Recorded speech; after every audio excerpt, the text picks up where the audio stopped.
My husband throws the void paper in my face and sneers. A scared face like yours make me sick. His sons meek. Hi, welcome to Family Revenge. This story worth hearing all the way thought. At 6:58 p.m., beneath crystal chandeliers and the sound of waves crashing beyond the terrace, I stood at the altar in a $48,000 gown surrounded by 180 guests who believed they were witnessing a love story. Then my earpiece crackled. 8 months of drugging, and she still has no idea. After tonight, everything is ours. My grip tightened for half a second, then I smiled and looked into his eyes. He didn't know I heard everything, and he definitely didn't know. This wedding wasn't real. It was a trap. This story starts quietly, but it won't leave you unchanged. Right before we dive in, drop a quick comment for me. Have you ever trusted someone who turned out to be playing a completely different game? Yes or no? I read every single one. Certain details have been adjusted for storytelling and learning. The heart of the story, the message is what I hope stays with you. I paid $680,000 for my own wedding, every cent of it bait. The woman in the mirror wore a $48,000 gown, ivory silk, with hand-stitched beading that caught the afternoon light like scattered frost. I am 52 years old. I am the chairwoman of a $3.2 billion development empire my father built, and I rebuilt twice. And I have known the truth about the man waiting for me at that altar for exactly 14 months. Every white flower on every table downstairs, bait. The Atlantic view from the terrace where 180 guests sipped champagne, I had chosen myself, bait. The string quartet playing Debussy while caterers in black circled with crab cakes and Prosecco bait. I designed this day the way I design buildings, load-bearing walls first, then the beautiful surfaces that make people forget they are standing inside a structure engineered to hold. This is not a love story. Not anymore. This is the closing act of a 14-month operation, and the man I am about to marry does not know he is walking into the most expensive trap ever set on the eastern end of Long Island. I touched the beading at my collarbone, cool under my fingertips, steady. My hands had not shaken in months, not since the night I decided to stop being the prey and start building the cage. The smell of gardenias drifted up from the garden below, sweet and heavy, almost funereal. I had chosen them deliberately. Garrett once told me gardenias reminded him of his grandmother's funeral. He said it with such tenderness I nearly believed him. That was before I learned his grandmother was alive and living in a retirement community in Boca Raton. You are probably wondering why a woman would spend $680,000 on a wedding she knows is a fraud. I will tell you, because a trap only works if the prey believes it is paradise. I turned from the mirror and walked to the window. Below, Garrett Sinclair moved through the arriving guests with the practiced ease of a man who had spent 3 years rehearsing the role of devoted husband. He was 40 years old, tall, symmetrical, in the way that makes strangers trust you before you have said a word. He touched elbows, laughed at the right volume, guided elderly relatives to their seats with a hand at the small back. Every gesture calibrated. I had watched him do this at charity galas, at board dinners, at my own Christmas parties, always performing, always measuring the room. The earpiece in my left ear was nearly invisible. Declan had sourced it from a security contractor, military grade, flesh-colored, no larger than a lentil. Through it I could hear the terrace below with crystalline precision.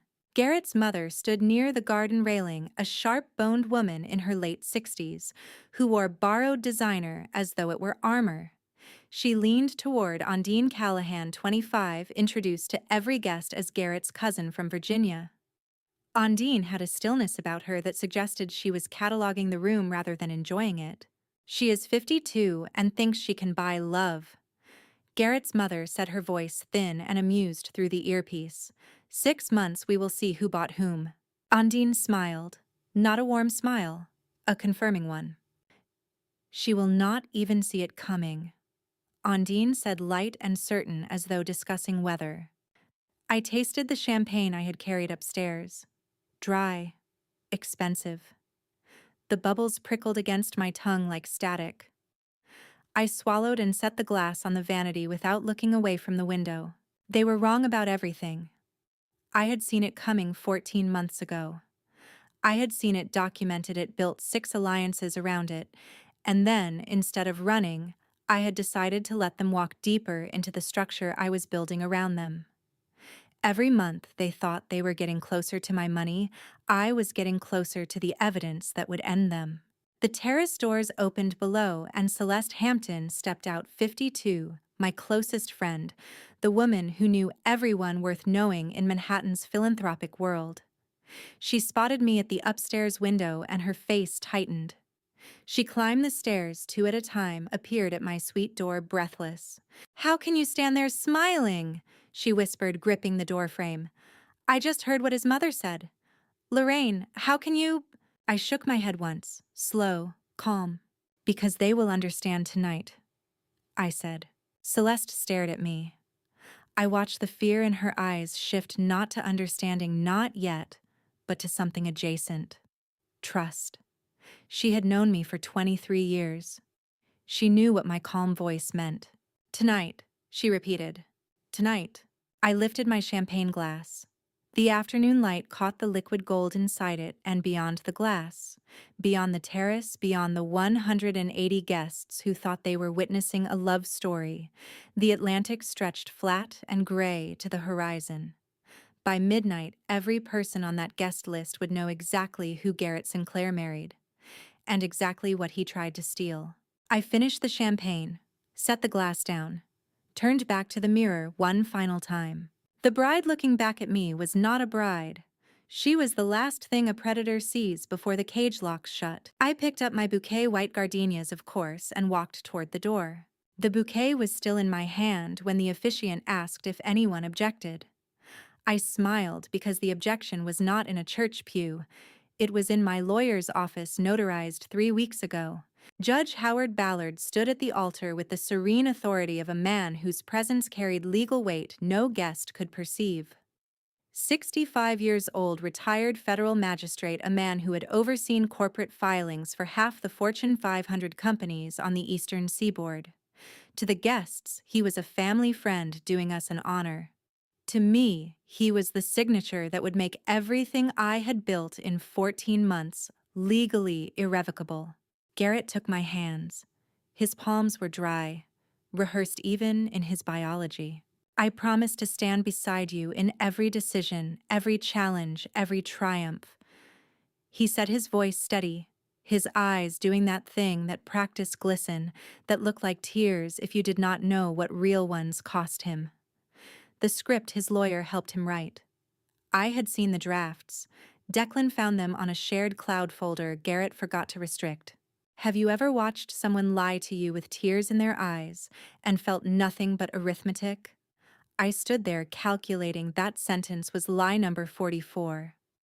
The ring sliding onto my finger too hard, his thumb pressing the band past my knuckle with a fraction too much force, was the only honest thing his body said all day. Nerves, not love. The micro-tension of a man who knows he is close to the payout and cannot afford a mistake. I slid his ring on gently. No tells. I had practiced in the mirror for a week.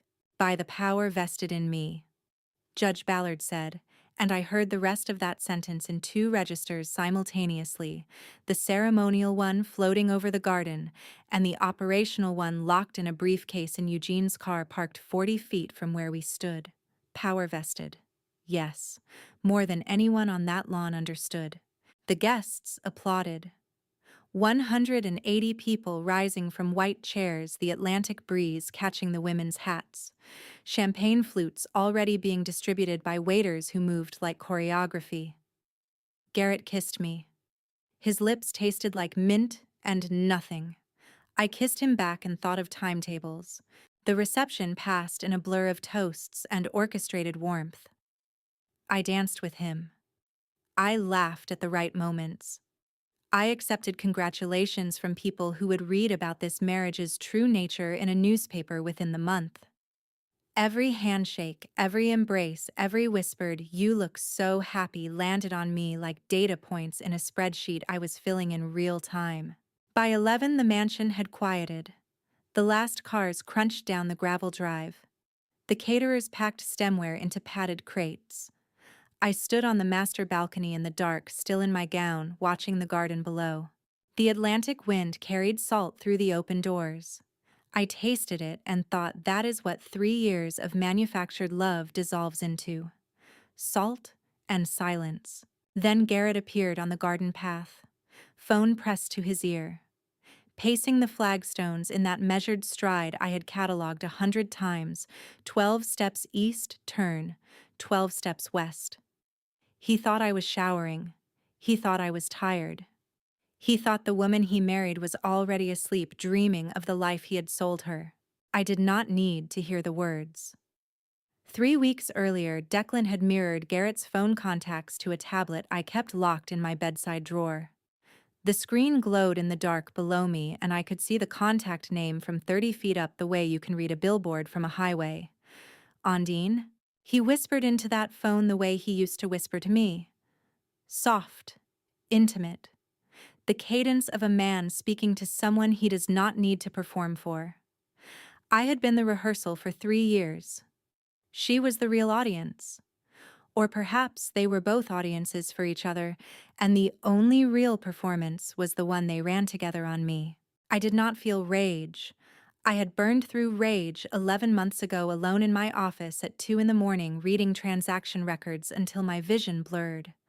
What I felt now was something colder and more useful: confirmation.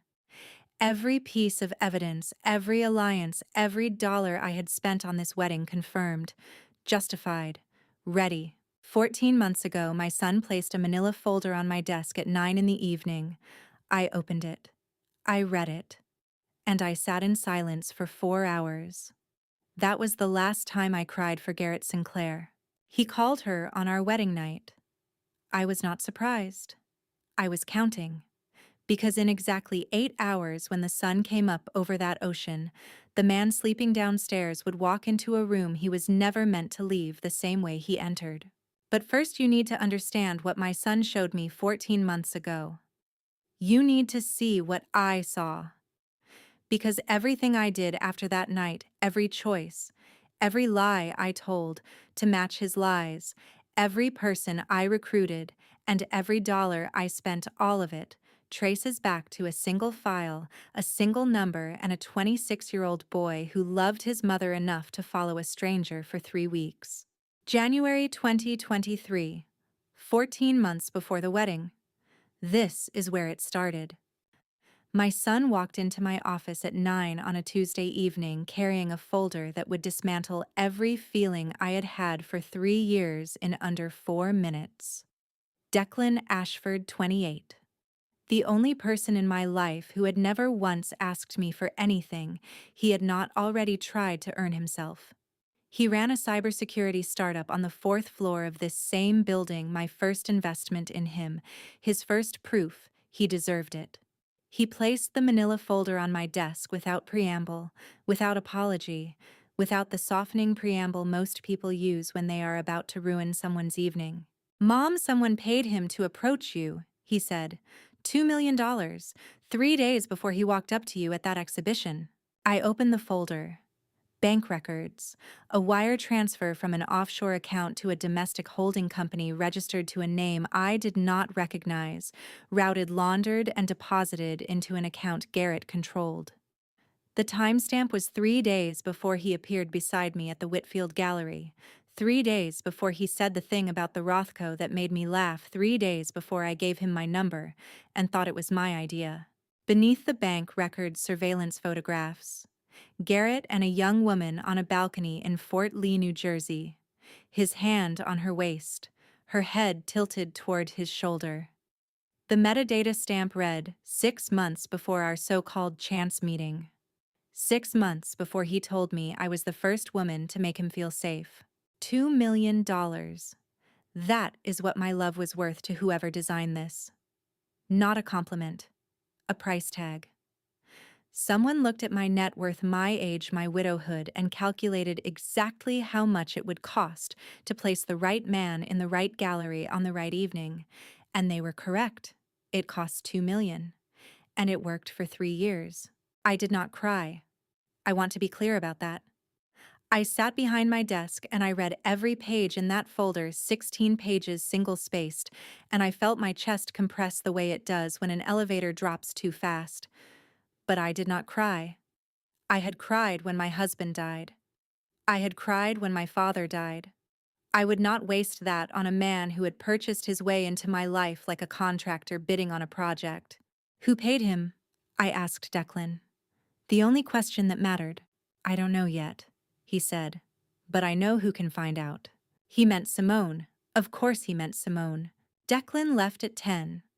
I sat alone for 20 minutes staring at the photograph of Garrett and that woman on the balcony. Then I picked up my phone and called the woman Garrett's family dismissed as my chief of staff. My glorified secretary, his mother once said at a dinner I was not supposed to overhear. Simone Langley appeared in my doorway 11 minutes later. 45 years old, impeccably dressed even at 10 at night, carrying nothing but her phone and a keyring I had never seen her use. She did not ask what was wrong. She looked at the folder open on my desk, looked at my face, and nodded once. Then she walked to her office next door, unlocked a drawer I did not know had a separate lock, and pulled out a laptop I had never seen. Simone opened that laptop the way a surgeon uncovers an instrument tray. No hesitation, no ceremony, just the quiet certainty of someone who has been waiting to cut. I have been monitoring him for 2 months, she said, not looking up from the screen. I was waiting for you to ask. 8 years. I had known this woman for 8 years.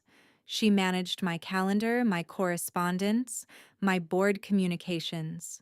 She sat in on every meeting, every call, every quarterly review. And in all that time, she had never once mentioned that before she came to me, she had spent 11 years as a federal financial crimes investigator. I hired her because her references were immaculate and her instincts were sharper than anyone else who applied. I never asked why a woman with her credentials wanted a corporate operations role. Now I understood I had always known what she was. I just never needed her to be it until now. There is a name, Simone said, turning the laptop toward me. It keeps appearing in his encrypted emails. Someone who connects the money trail to a pattern. This is not his first time, Lorraine. The screen glowed in the dim office. One name centered on a financial connection map, with lines radiating outward like a web. Constance Harrington. I did not recognize it. But Simone's expression told me something worse than recognition. It told me this was not the first time Garrett had done this. And the woman behind that name had lost something to him years before I ever heard his voice in a gallery. She had been waiting 7 years for someone else to find out. How much did she lose? I asked. Simone closed the laptop halfway. 4 million, and her company. The office was silent. 40 floors below Manhattan hummed its indifferent hum. I tasted cold coffee on my tongue, hours old, bitter forgotten on my desk since the afternoon. I pushed it aside. Set up a meeting, I said. Somewhere quiet. Somewhere he would never look. Simone nodded. Already typing? 3 weeks after Simone gave me the name, a woman I had competed against for a decade sat across from me in a corner booth and placed a USB drive on the table like it was a loaded weapon. Constance Harrington, 60 years old. Once the most aggressive commercial property investor on the Eastern Seaboard, a woman whose bids I had beaten twice in the early 2000s, and whose firm had vanished so completely I assumed she had retired. She arrived at Café Regine without an assistant, without jewelry, wearing a wool coat that had been relined at least once. A woman stripped of the wealth she once wielded. She did not greet me. She sat, placed the USB on the marble, and waited. I have waited 7 years for someone to hear this story, she said. Her voice was level, but her fingers stayed on the drive, pressing it against the table as though it might escape. He took 4 million in my company. The courts could not touch him, not enough evidence then, not enough allies. I looked at her hands. The nails were filed short, unpainted. 7 years ago, those hands signed deals worth 9 figures. Now they pressed a thumb drive into marble in a cafe where the coffee cost $14. What do you want in return? I asked. I want to see him lose everything, she said. And I want you to help me sue for that 4 million. I know you have the resources. I know you have the reason. And I know you will not stop because he is still inside your house. 5 women, maybe more. That is what she told me over the next 40 minutes. Garrett used the same method every time. Find a woman alone, widowed, divorced, isolated by wealth. Make her trust. Then dismantle her from the inside out. Financial access first, then legal vulnerability. Then disappear with whatever he could extract before she understood what had happened. Constance believed I was not his second. I might be his fifth. I drove home that afternoon with the USB drive in my coat pocket pressing against my ribs like a second heartbeat. I did not plug it in immediately. I sat in my study for an hour thinking about the woman I had just met, a woman who had once been me, who had once commanded rooms and signed contracts, and believed that intelligence was armor enough against the world. It was not. Intelligence without information is just confidence waiting to be exploited. 2 months passed. I collected tea samples. Every morning, Garrett brewed Earl Grey for me before he left for whatever fabricated appointment filled his day. He brought it to my bedside on a small tray, the cup a linen napkin, a single shortbread biscuit. I once told Celeste it was the kindest thing anyone had ever done for me since my husband died. For 8 months I drank that tea and felt the fog settle in by 10 o'clock. I blamed age. I blamed grief. I blamed the loneliness that wealth cannot solve and widowhood does not cure. I was wrong about all of it. Over 3 months, I saved samples. Small amounts poured into sealed vials I hid in my bathroom cabinet behind migraine medication he never touched. I labeled them by date. I told no one except Simone. On the 1st of April, I sent 12 vials to a private toxicology lab in Connecticut, a facility that handled corporate poisoning cases and knew how to keep its records sealed. Lorazepam. Every morning for 8 months stirred into the Earl Grey he brewed for me with such tenderness. A sedative. Low dose carefully calibrated enough to cause chronic fatigue. Mild cognitive impairment difficulty concentrating in long meetings. Not enough to trigger a hospital visit. Not enough to make me suspicious. Just enough to make me slow. To make me dependent. To make me trust the man who handed me the cup each morning because he was the only thing that felt steady in a world growing increasingly blurred. I sat at my kitchen counter at 11 at night reading the lab report and felt something I had not felt since my husband's funeral. Not grief, not anger. Something beneath both a violation so intimate it did not have a word. He had been inside my body without touching me. He had altered my mind without raising his voice. He had made me doubt myself for 8 months using nothing but a teapot and a doctor's prescription. Declan called at midnight. He had been tracing the pharmaceutical supply chain. The specific lorazepam formulation the lab identified was sold to only 3 doctors in New York. The first 2 are clean, he said. Active licenses, no disciplinary flags, patient rosters that don't match. I waited. The third name is Conrad Whitaker. His medical license was revoked 18 months ago. Revoked. Already caught once. Already punished and yet still supplying, which meant someone had protected him from criminal prosecution. Someone had ensured that losing his license was the ceiling of his consequences, not the floor. I needed to know who. But more than that, I needed to know what Garrett planned to do with a wife too foggy to read her own contracts. Because a man does not drug a woman for 8 months out of cruelty alone. Cruelty has no timeline. This had a timeline. This had a destination. I opened my laptop and typed the name into Simone's secure system. Conrad Whitaker. The search returned one connection I had not expected: a payment 18 months prior from the same offshore account that had paid Garrett his $2 million. The same hand, the same money, the same architect. I closed the laptop and sat in the dark kitchen listening to the refrigerator hum. Somewhere above me, Garrett slept. Somewhere in this city, a disgraced doctor was still answering his phone. And somewhere between them was a plan I had not yet fully seen, but I was getting closer. The same offshore account. The same hand moving money to Garrett and to the doctor who drugged me. Which meant this was not improvisation, it was infrastructure. Someone had built a system, and I was just the latest project fed into it. But systems have seams, and seams have names attached to them. I needed more names. So I sent my son to a birthday party. How do you get a 25-year-old woman to reveal a conspiracy she does not know you are hunting? You send your son, and you tell him to look disappointed in his mother. Garrett's birthday, May 2023. My own penthouse filled with people I was paying to celebrate a man who was stealing from me in increments so small I was supposed to mistake them for love. I stayed in the kitchen with Celeste performing the role of attentive hostess. Declan worked the living room. Ondine found him on the terrace at 9:15. She brought 2 glasses of champagne and that cataloging stillness I had noticed at every gathering, the way she scanned a room before choosing her angle of approach. She chose Declan because he was young, because he looked bored, because she assumed a 28-year-old man at his mother's boyfriend's birthday party must resent at least one of the adults in the equation. She was half right. Declan did resent someone in that room. Just not me. It must be hard, she said, handing him the glass.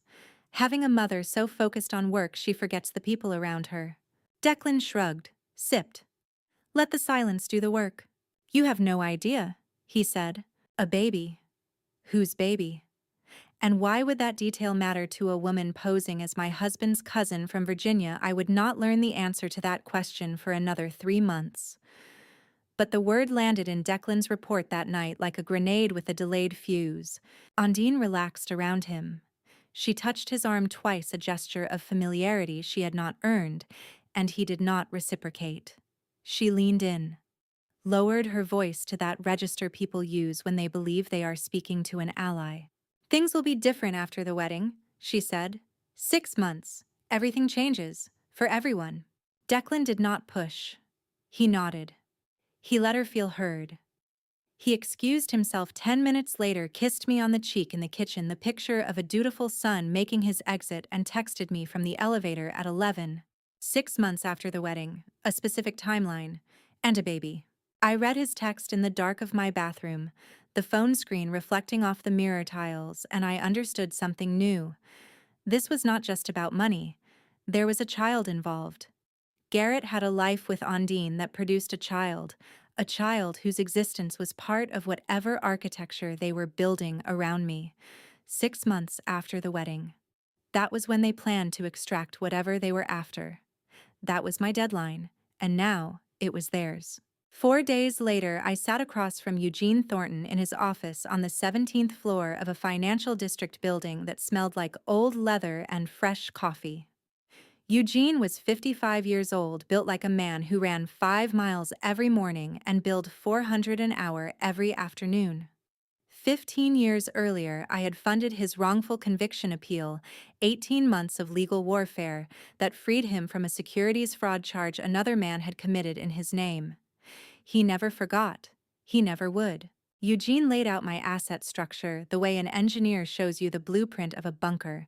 Every wall reinforced, every door sealed, every tunnel accounted for. 87% is held in trusts predating the marriage by 12 years. He said, tapping a bound document thick enough to stop a door. He could marry you 10 times. He cannot touch what you have built.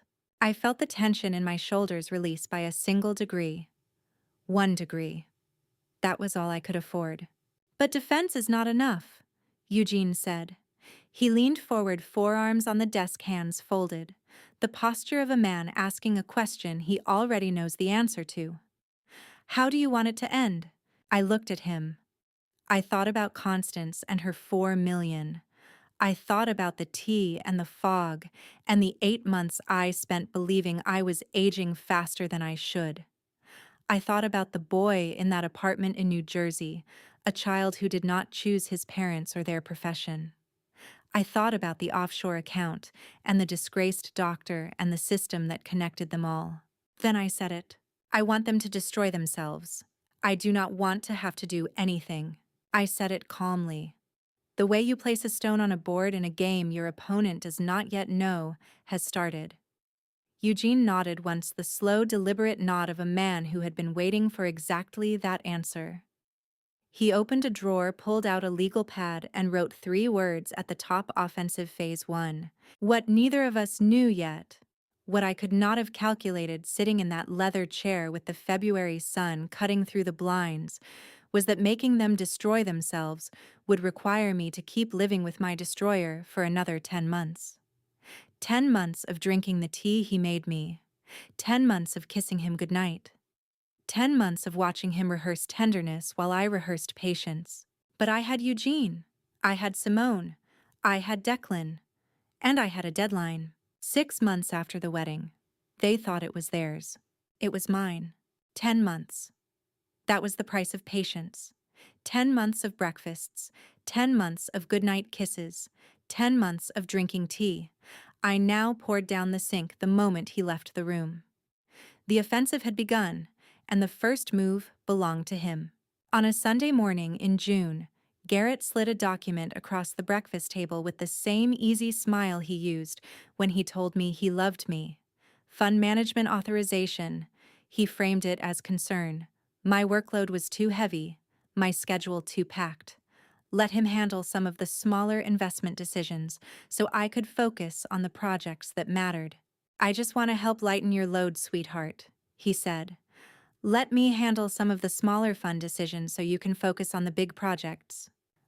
I performed reluctance, furrowed my brow, asked if it was really necessary. He touched my hand across the table, warm, steady, the fingers of a man who believed he was 3 signatures away from controlling access to accounts he had spent 3 years positioning himself beside. The eggs were getting cold. The orange juice sweated on its glass. I picked up the Mont Blanc pen he had given me for our anniversary, his gift, his trap, my counter, and signed.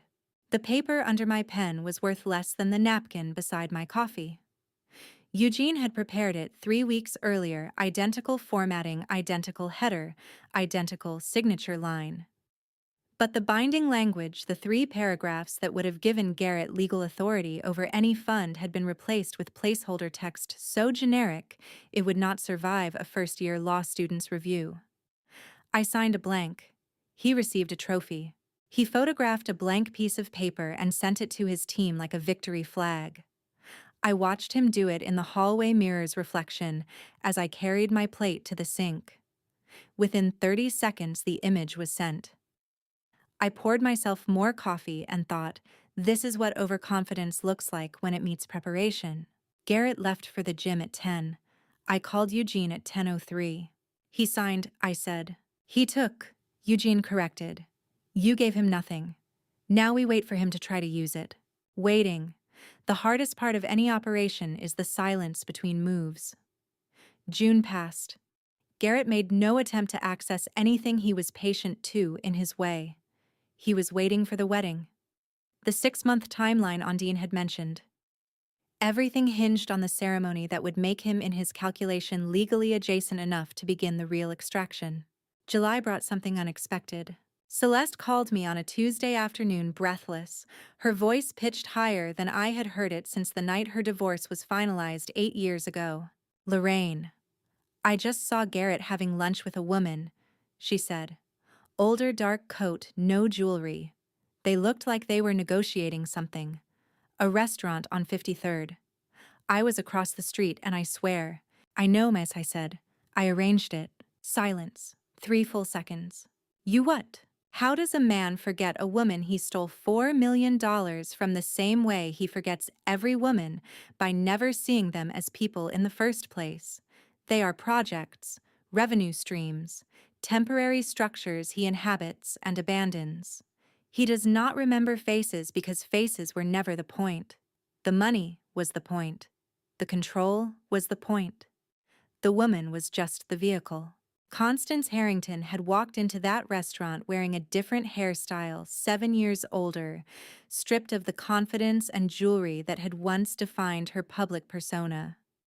She approached Garrett under a cover Simone had constructed a potential investor interested in a real estate partnership referred through a mutual contact that did not exist. She sat across from him for 43 minutes. She smiled. She asked questions about his background. She let him perform. He did not recognize her. Not a flicker. Not a pause. Not a single micro-expression that suggested the woman across from him was someone whose life he had dismantled less than a decade ago. 43 minutes. She recorded all of it on a device smaller than a lipstick case. I explained none of this to Celeste on the phone. Not yet. She was not ready for the full architecture of what I was building. She knew something was wrong. She had known since the wedding planning began, and I had asked her to compile a list of every journalist she trusted. But she did not know the scope. Not yet. He does not recognize her, I said. That is why I chose her. Celeste was quiet for a long time. I could hear traffic on her end. She was still on 53rd Street, still processing. Lorraine, she said finally, how long have you been doing this? Long enough, I said, and I need you to trust me for a little longer. She did, because that is what 23 years of friendship buys you, not blind obedience, but the willingness to stand in uncertainty and believe that the person you love has a reason for the silence. I hung up and opened Simone's secure system on my laptop. Constance's recording was already uploaded. 43 minutes of Garrett performing charm for a woman he had destroyed and forgotten. I did not listen to it that night. I saved it, filed it, added it to the architecture. But what my son discovered next in the walls of my own office building on cameras he had installed, without telling anyone but me, would prove that Garrett's reach was already deeper inside my life than any of us had imagined. The enemy was not just in my bedroom. He was in my boardroom. The enemy was closer than I knew. Not across a table at a restaurant, not in a hallway photographing documents, inside my own building on my own payroll for longer than I wanted to believe. At 2:14 in the morning on a Tuesday in August, a man I had trusted for 12 years crept into my private office and began photographing my calendar. Declan showed me the footage at 6 a.m. His hidden cameras installed in May, positioned at angles only a cybersecurity professional would think to cover, captured every frame in crystalline detail. The man on screen moved with the familiarity of someone who had done this before. No fumbling, no searching. He knew exactly which drawer held the physical calendar, exactly which angle avoided the overhead lights, exactly how many minutes he had before the night security rotation past the 38th floor. Paxton Graves, 35 years old. My head of accounting for 12 years. Father of 3, the eldest, a girl I had written a college recommendation letter for 2 summers ago. His wife had surgery in March, and I sent flowers and a handwritten note. He came to my Christmas parties. He knew my coffee order. He called me by my first name. And for at least 8 months, he had been selling my private schedule to Garrett. Beat, meeting times, partner names, fund structures. Declan said, scrolling through the footage, timestamps. He comes in every Tuesday and Thursday, photographs whatever is new, then leaves by 2:30. Clean, professional.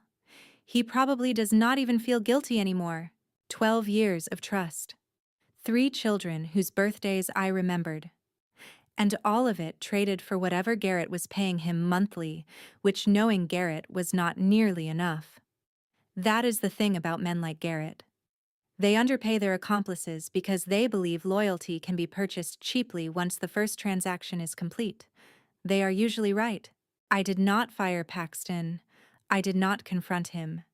I did not even change my office lock. Because a known spy is infinitely more useful than an unknown one provided you control what he sees. I have already swapped the calendar, Declan said. From tomorrow, Paxton reports exactly what we want Garrett to know. A fabricated schedule. Fake meeting times with real partners. A fictional contract, large, legally unprotected, perfectly timed to make Garrett believe I was about to expose a vulnerable asset he could claim. Every Tuesday and Thursday, Paxton would photograph fiction and deliver it as fact. The mole became the messenger. The spy became the channel. I poured coffee in my kitchen that morning and tasted nothing. Not because I was numb, because I was already 3 moves ahead, and the taste of coffee does not register when you are calculating the fourth. 5 days later, Garrett made his next move. Not against me, against Declan. A Thursday evening, Garrett suggested whiskey in the penthouse study, just the two of them, a bonding gesture he framed as long overdue. I was at a board dinner downtown. Declan texted me from the bathroom 12 minutes into the conversation. Garrett offering my son money was like watching a fox leave a trail of breadcrumbs for the wolf, thinking he was leading, never understanding he was being herded. I know you do not fully trust me yet, Garrett said, pouring 2 fingers of Macallan into a crystal glass and sliding it across my late husband's desk. I want to change that. Your startup let me put in 200,000. No strings. Consider it family. Declan told me later that Garrett's hand was steady when he said it. His voice was warm. His posture, open, leaning back legs, crossed the body language of a man who believes he is being generous rather than desperate. But the offer itself was the tell. You do not offer a 28-year-old man $200,000 to invest in a company you have never asked a single question about unless you are trying to buy something that is not for sale. I will think about it, Declan said, flat enough to be believable, warm enough not to alarm. The perfect middle register of a young man who wants money but does not want to appear eager. Garrett smiled, sipped his whiskey, changed the subject to football. Declan left at 9, texted me from the elevator. He just tried to buy me, and he just confirmed he knows I am watching him. I read that text at my board dinner, surrounded by 12 executives discussing a waterfront development that would not break ground for another year. I excused myself to the bathroom, stood at the sink, looked at my reflection, a woman in a $4,000 dress receiving intelligence reports between courses of a charity meal, and felt something that surprised me. Not fear, satisfaction. Because only scared people try to bribe, and scared people make mistakes. I returned to the table, finished my C-base, laughed at the CFO's joke about municipal permits, and drove home at 11 to find Garrett already asleep. The Macallan bottle was still on the desk, 2 glasses unwashed beside it. I picked them up, carried them to the kitchen, and washed them myself. The glass Declan had used smelled like whiskey he had barely touched. The glass Garrett had used smelled like desperation dressed in single malt. I dried both glasses and put them back on the shelf. Then I stood in the dark kitchen and looked at the man sleeping on the sofa in the next room, the man who was now operating on a fake calendar of void authorization, and the growing suspicion that his grip on this operation was slipping. He was right to be scared. He just did not know how right. What he did next would prove how desperate he was becoming and how little he understood about the women closing in around him. His next mistake came in September, and it walked into a gallery opening wearing heels and a rehearsed smile. Ondine Callahan approached Constance Harrington at an Upper East Side gallery event on a Thursday evening, the kind of exhibition where the art costs less than the champagne budget and the guest list, matters more than the paintings. Celeste had arranged Constance's invitation through a philanthropic board connection. 3 women in a room of 200, and only one of them did not know she was being watched. Ondine was direct. She appeared beside Constance near a watercolor that no one was actually looking at and smiled that cataloging smile I had seen a dozen times. "I have seen you at a few of Lorraine's events," she said. "Are you close with her?" Constance was perfect. Warm and empty, the exact register of a woman who attends functions, because her social calendar demands it, not because she has opinions about the people there. "Oh, we run in similar circles," Constance said. "You know how Manhattan is." Ondine pressed twice more. Constance deflected twice more. The conversation lasted 6 minutes. Ondine walked away unconvinced, but unable to articulate what bothered her. She had found nothing because there was nothing to find, not on the surface. Constance played the role of pleasant stranger with the discipline of a woman who had spent 7 years waiting for this exact moment and was not about to waste it on impatience. The call came 40 minutes later. Constance to Simone from a taxi heading downtown. "She suspects me," Constance said. "But here is what matters. Garrett never told her about our lunch in July. She came to me cold. They are not sharing everything with each other. A crack. That is all you need. Not a sledgehammer, not a confrontation.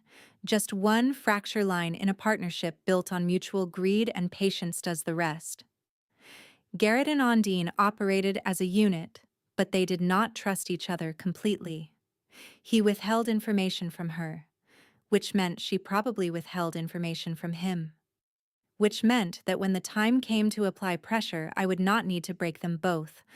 I would only need to break the weaker one, and the fracture would do the rest. I saved Constance's report and named it in my mind. They do not completely trust each other. A wedge needs only a crack. October brought something worse. I had stopped drinking the tea in July. 3 months of performances. 3 months of lifting the cup to my lips at the kitchen table, taking a single sip for the taste, then pouring the rest down the bathroom sink the moment Garrett left for the day. I mimed the fatigue. I rubbed my temples in meetings. I let my voice drift when he was watching. The performance of a woman still under the fog. But he noticed. Of course he noticed. He was measuring me the same way I was measuring him.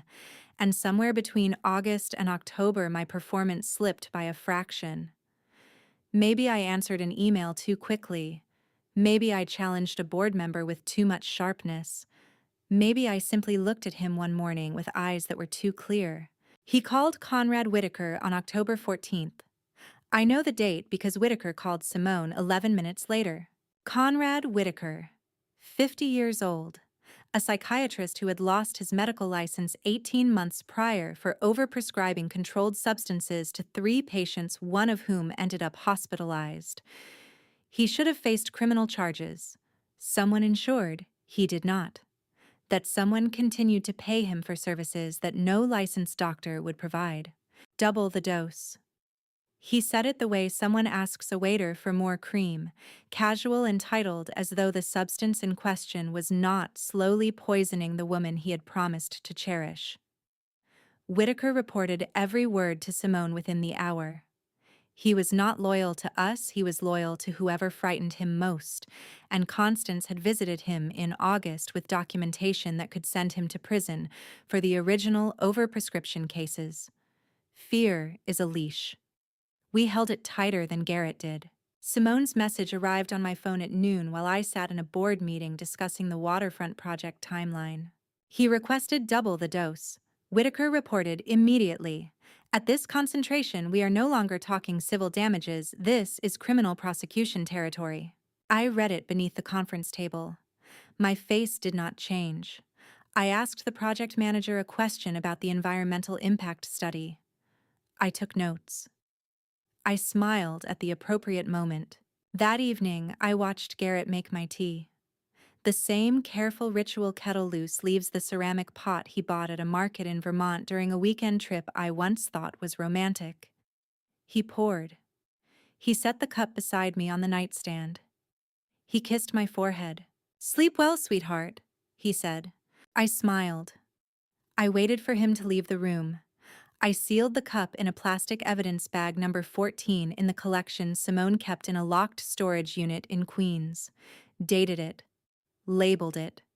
Then I brushed my teeth and lay in the dark beside a man who had just upgraded his own sentence from civil fraud to criminal poisoning and did not know it.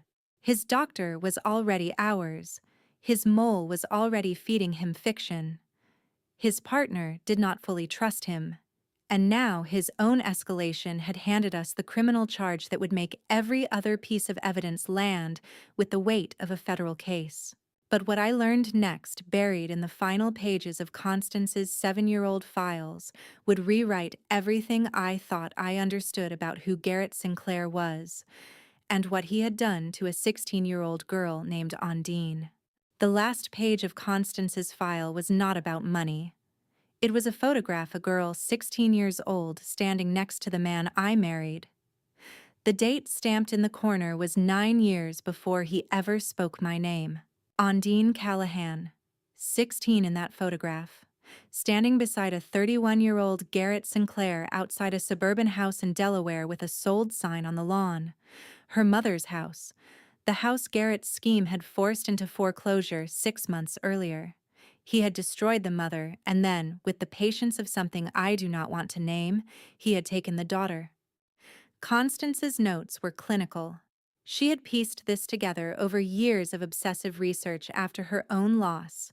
The timeline was clear. Garrett defrauded Ondine's mother of everything she had. When the mother considered going to authorities, Garrett appeared in her daughter's life a mentor, a friend, a presence that made the daughter defend him. The mother never reported. Within 2 years, Ondine had moved to New Jersey with Garrett. Within 9 years, they had a child together. Was Ondine a victim or an accomplice? At 16, there is only one answer. At 25, after 9 years beside him after a child, the answer becomes something I could not resolve with anger alone. She had grown up inside his architecture. She knew no other structure. Did that make her responsible for what she helped him do to me? Or did it make her the longest-running casualty of a man who turned everyone around him into instruments? I sat in my study at midnight, the photograph on my desk, and thought of the woman I had met 4 years ago at a children's literacy gala. Quiet, sad eyes. She introduced herself with a surname I now recognized from Constance's file. Ondine's mother attending a charity event in a borrowed dress, never knowing that the woman she shook hands with was the current target of the man who had ruined her life a decade earlier. I closed the file. I did not sleep that night. Not because of fear, because of something harder, the realization that justice in this case would not be clean. It would not feel righteous. It would require me to decide what Ondine deserved, and I was no longer certain the answer was simple. But the operation did not stop for moral complexity. It could not, because the next morning Simone ended the last gap in our intelligence. Paxton Graves sat in a windowless conference room on the 38th floor at 9 a.m. with a cup of coffee he did not touch and hands that would not stop moving. Simone had called him in under the pretense of a quarterly audit review. She closed the door. She placed a tablet on the table, footage from Declan's camera's timestamps, visible Paxton's face in sharp resolution as he photographed documents that did not belong to him. Then she placed a second tablet beside it. Email logs. Payment records from an account Garrett controlled deposits into Paxton's personal savings every 2 weeks for 8 months. $12,000 total. The price of a man's integrity paid in installments too small to trigger a bank alert. Paxton's hands shook so badly the coffee Simone had placed in front of him rippled like a seismograph. I watched the footage later and felt nothing, and that absence of feeling frightened me more than anything Garrett had done. "You have 2 choices," Simone said. Her voice was level. No anger. No threat in the tone, only in the content. "Choice 1, I hand this to the FBI and your children visit you on weekends behind glass. Choice 2, you work for us now and no one ever knows." Paxton did not take 10 minutes. He took 3. "He said it was harmless," Paxton whispered. His eyes were wet. His collar was dark with sweat despite the air conditioning. "Just schedules. He said no one would get hurt." Simone did not respond to that. She did not need to. The footage on the tablet showed a man hurting someone every time he pressed the shutter button on his phone. He just chose not to see it, because the deposits arrived on time. "From tomorrow," Simone said, "you photograph exactly what we place on that calendar. Nothing else. You answer Garrett's calls exactly as before. You change nothing about your routine. And in exchange, this footage stays in a locked file that no one will ever open unless you give me a reason. Paxton nodded. He stood. He walked out on legs that barely held him. Simone called me at 11 that night. "I'd done," she said. "From tomorrow he reports what we want Garrett to know." I sat in the dark after she hung up and counted. The doctor hours, the mole hours, the former victim hours, the attorney, the investigator, the son, the friend. Every channel Garrett believed was feeding him real intelligence was now under my control. He was operating inside a world I had built around him, a world where every wall was a mirror reflecting back exactly what he expected to see. The picture was complete. Every source, every thread, every channel leading back to my office like spokes to a hub. But Garrett was not finished reaching. Because in November, desperate sensing the edges of something he could not name, he would approach my 3 biggest business partners with a story about my deteriorating mind. He would tell them I was losing cognitive function. He would suggest they reconsider their contracts, and one of them would hand me a recording that proved he had done this to at least 5 other women before me. In November, Garrett sat across from my oldest business partner and told him I was losing my mind. He did not know that the man across from him had been waiting 3 weeks for exactly this conversation with a recorder running in his breast pocket. Eugene had warned all 3 partners in October, quiet calls, no details beyond what was necessary, just enough to inoculate them against whatever Garrett would say. When the meetings happened, they happened exactly as predicted. Garrett took each man to lunch separately. He expressed concern. He implied memory lapses. He suggested they consider their contractual options in the event of a leadership change. He was measured, sympathetic, convincing. All 3 called Eugene within the hour. Dorsey recorded everything. Eugene told me that evening, his voice carrying the particular satisfaction of a man whose preparation has paid out precisely. 32 minutes of Garrett explaining your supposed cognitive decline and suggesting they prepare for new leadership. Clear as a courtroom exhibit. I sat in my office and listened.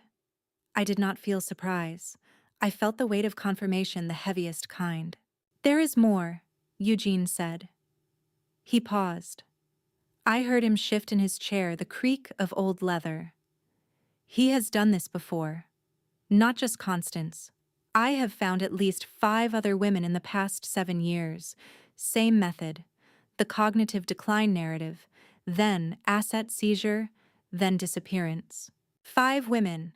I want you to hold that number.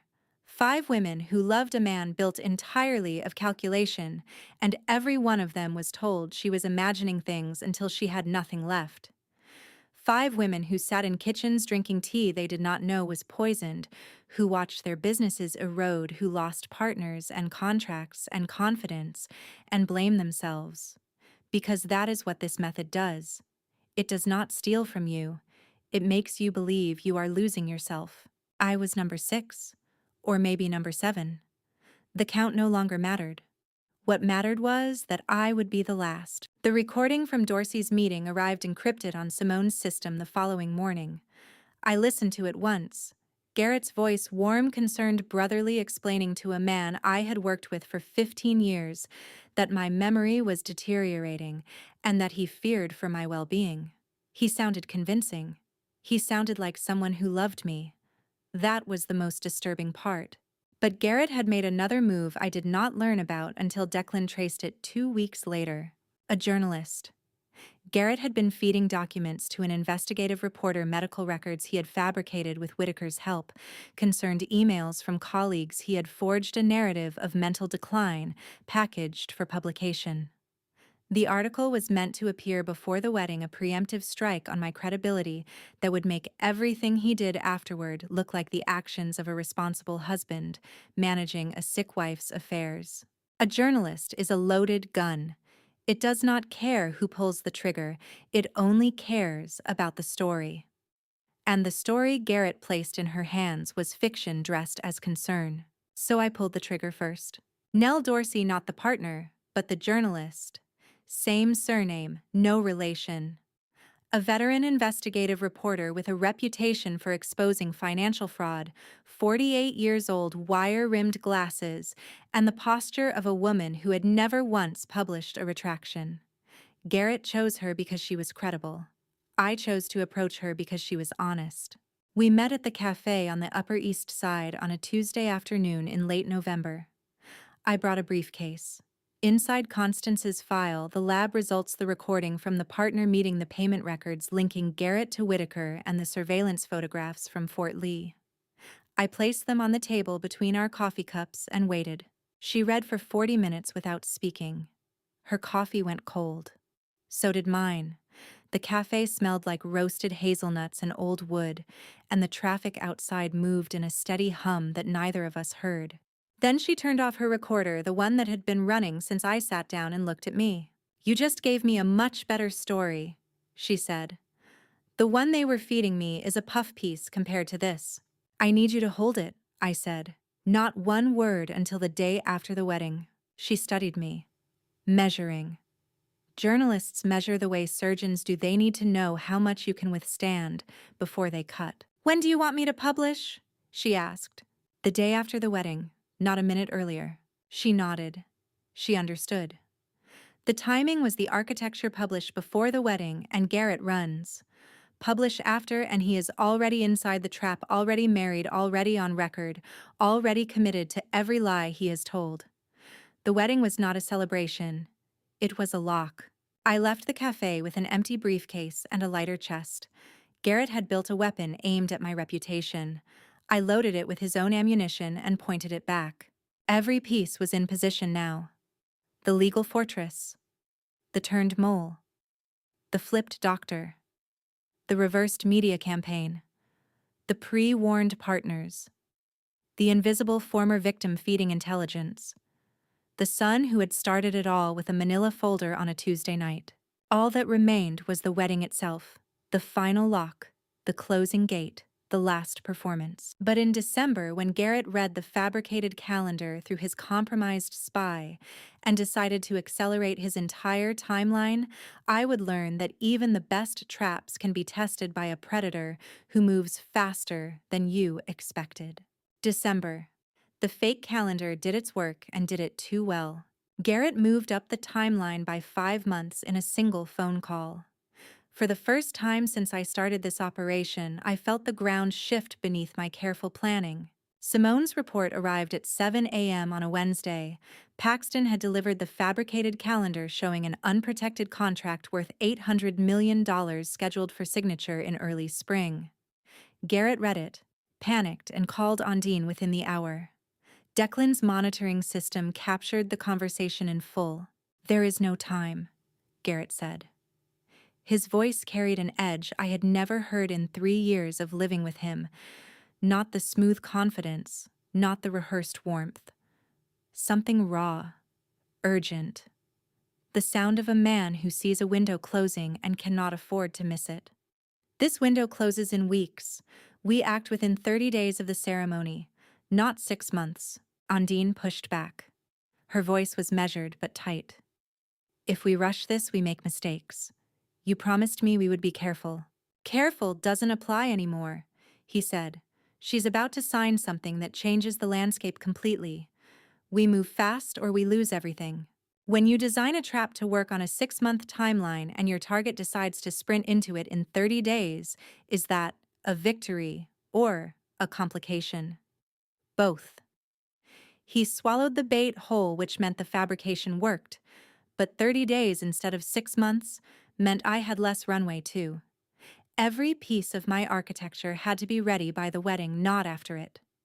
The journalist, the legal filings, the judge, the recordings.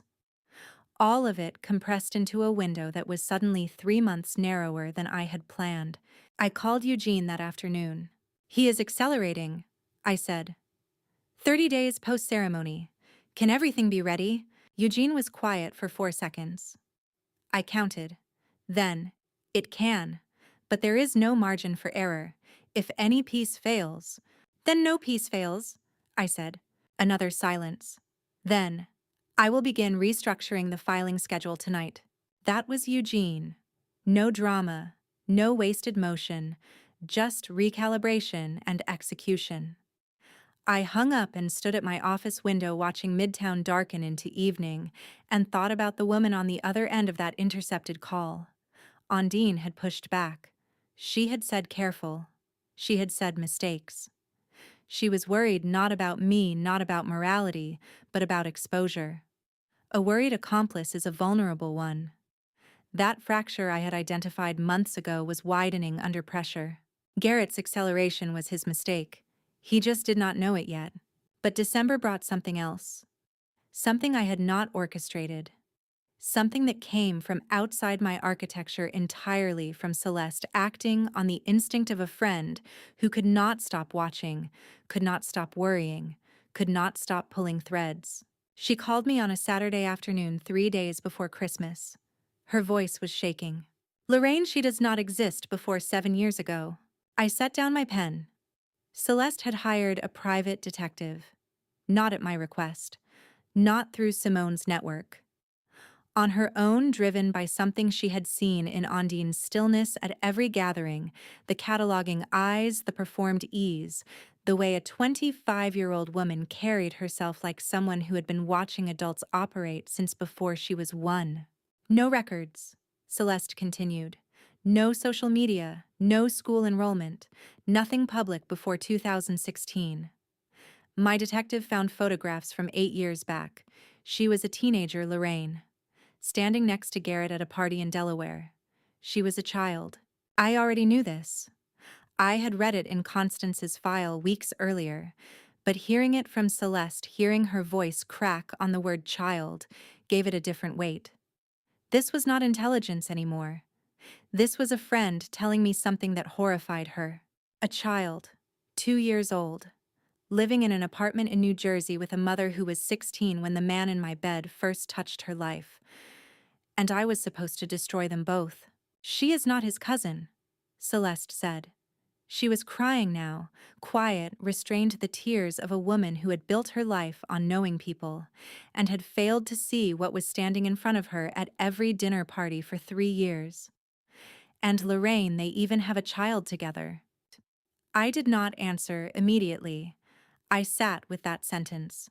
A child together. A boy, according to Constance's file.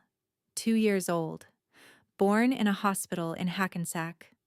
Named on a birth certificate that listed Garrett as the father, the only honest legal document the man had probably ever signed. Money can be recovered. Trust can be rebuilt. Reputation can be repaired with enough evidence and the right journalist. But a child changes what justice is allowed to look like. A child means that whatever I do to Garrett, whatever cage I close around him, there is a 2-year-old boy who will grow up knowing his father was destroyed by a woman whose name he will eventually learn.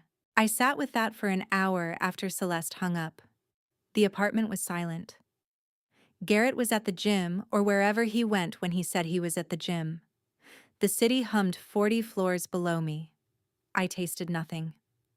I felt the leather of the armchair beneath my hands and pressed my fingers into it until the texture printed itself on my skin. Everything I had built was designed to crush Garrett completely. But that boy in New Jersey had just rewritten the rules of my war. The next morning, Declan would confirm what Celeste had found, and the photograph he sent would be the only thing in 14 months that made me unable to act. The photograph arrived at 7 in the morning. A 2-year-old boy with Garrett's eyes sitting in a high chair in a kitchen I had never seen. Declan's text beneath it confirmed Fort Lee 2 years old, he looks like Garrett. I could not move for 20 minutes. I want you to understand what 20 minutes of silence means for a woman who has made billion-dollar decisions in under 60 seconds. I have signed contracts that reshaped city skylines without asking for a second opinion. I have fired executives, restructured boards, and ended partnerships over a single phone call, all without hesitation. Hesitation is a luxury that costs money at my level, and I trained myself out of it decades ago. But that photograph, that small face looking at nothing, knowing nothing, a boy eating cereal in a kitchen in New Jersey, while his father slept in my bed 30 miles away, stopped every calculation I had running. The machine I had built inside myself over 14 months went silent.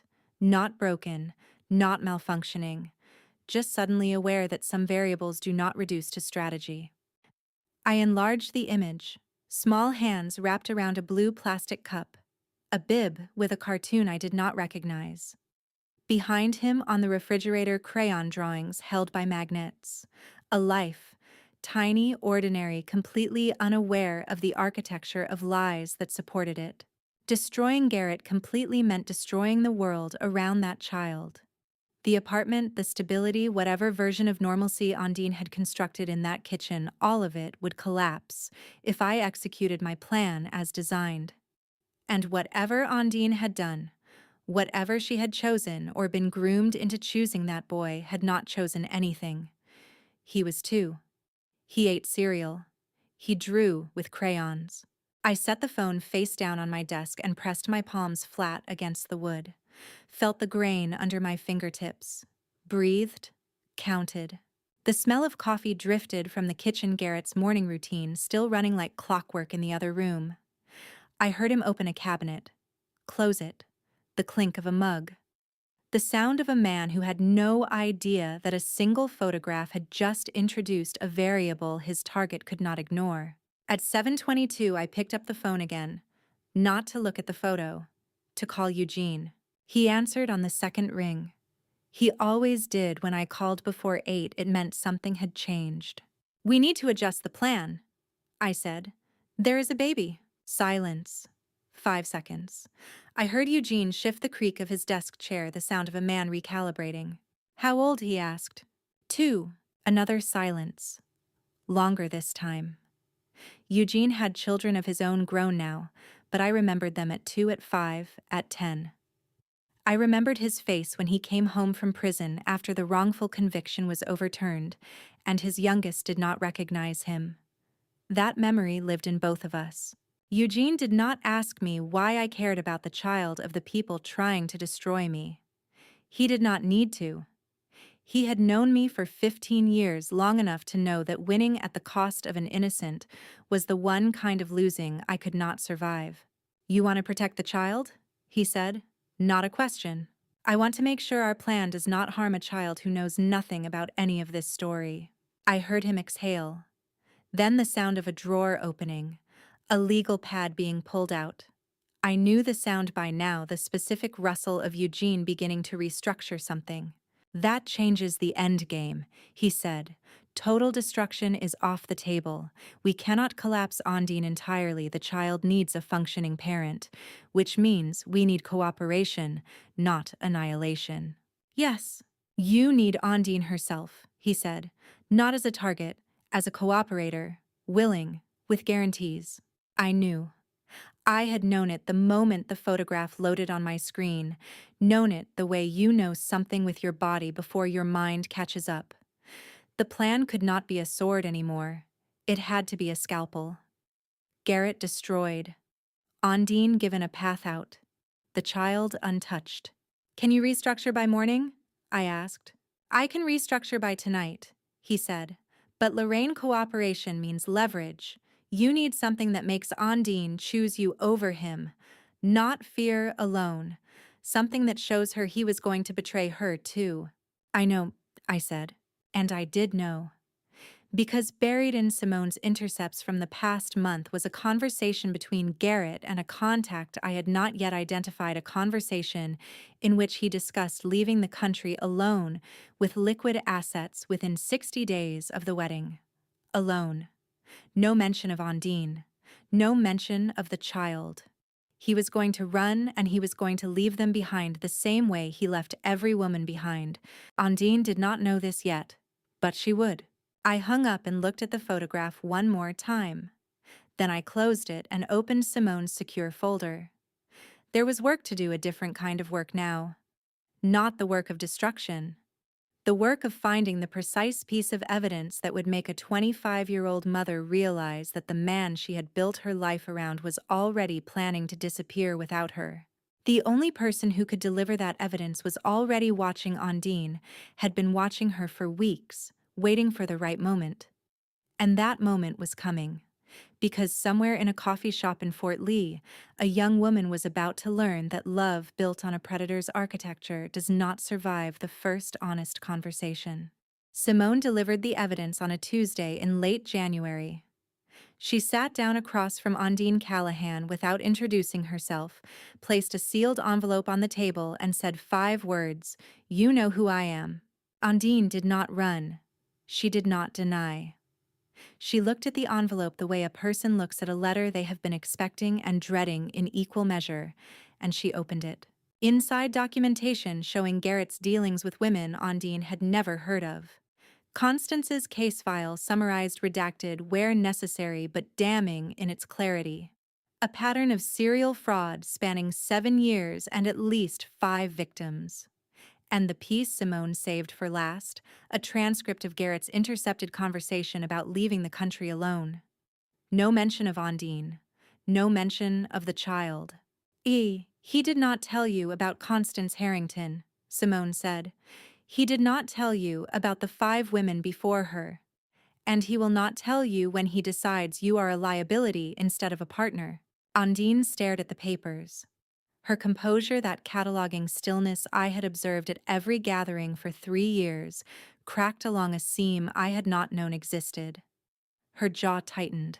Her eyes filled. Not the tears of someone caught. The tears of someone who had just realized the architecture she lived inside was not built to shelter her, it was built to be abandoned. He did not tell me about her, Ondine said. Her voice was flat. Not a question. A confirmation she was speaking to herself. Ondine cried in that cafe the way someone cries when they realize the person they trusted most has been running numbers on them, the same way they have been running numbers on everyone else. And that realization tastes like ash. I was not there. Simone reported every detail that evening. But I understood it in a place beneath strategy, beneath planning, beneath the 14 months of machinery I had constructed. Because I had cried like that too. Once, in my office, the night my son handed me a folder. Simone did not push.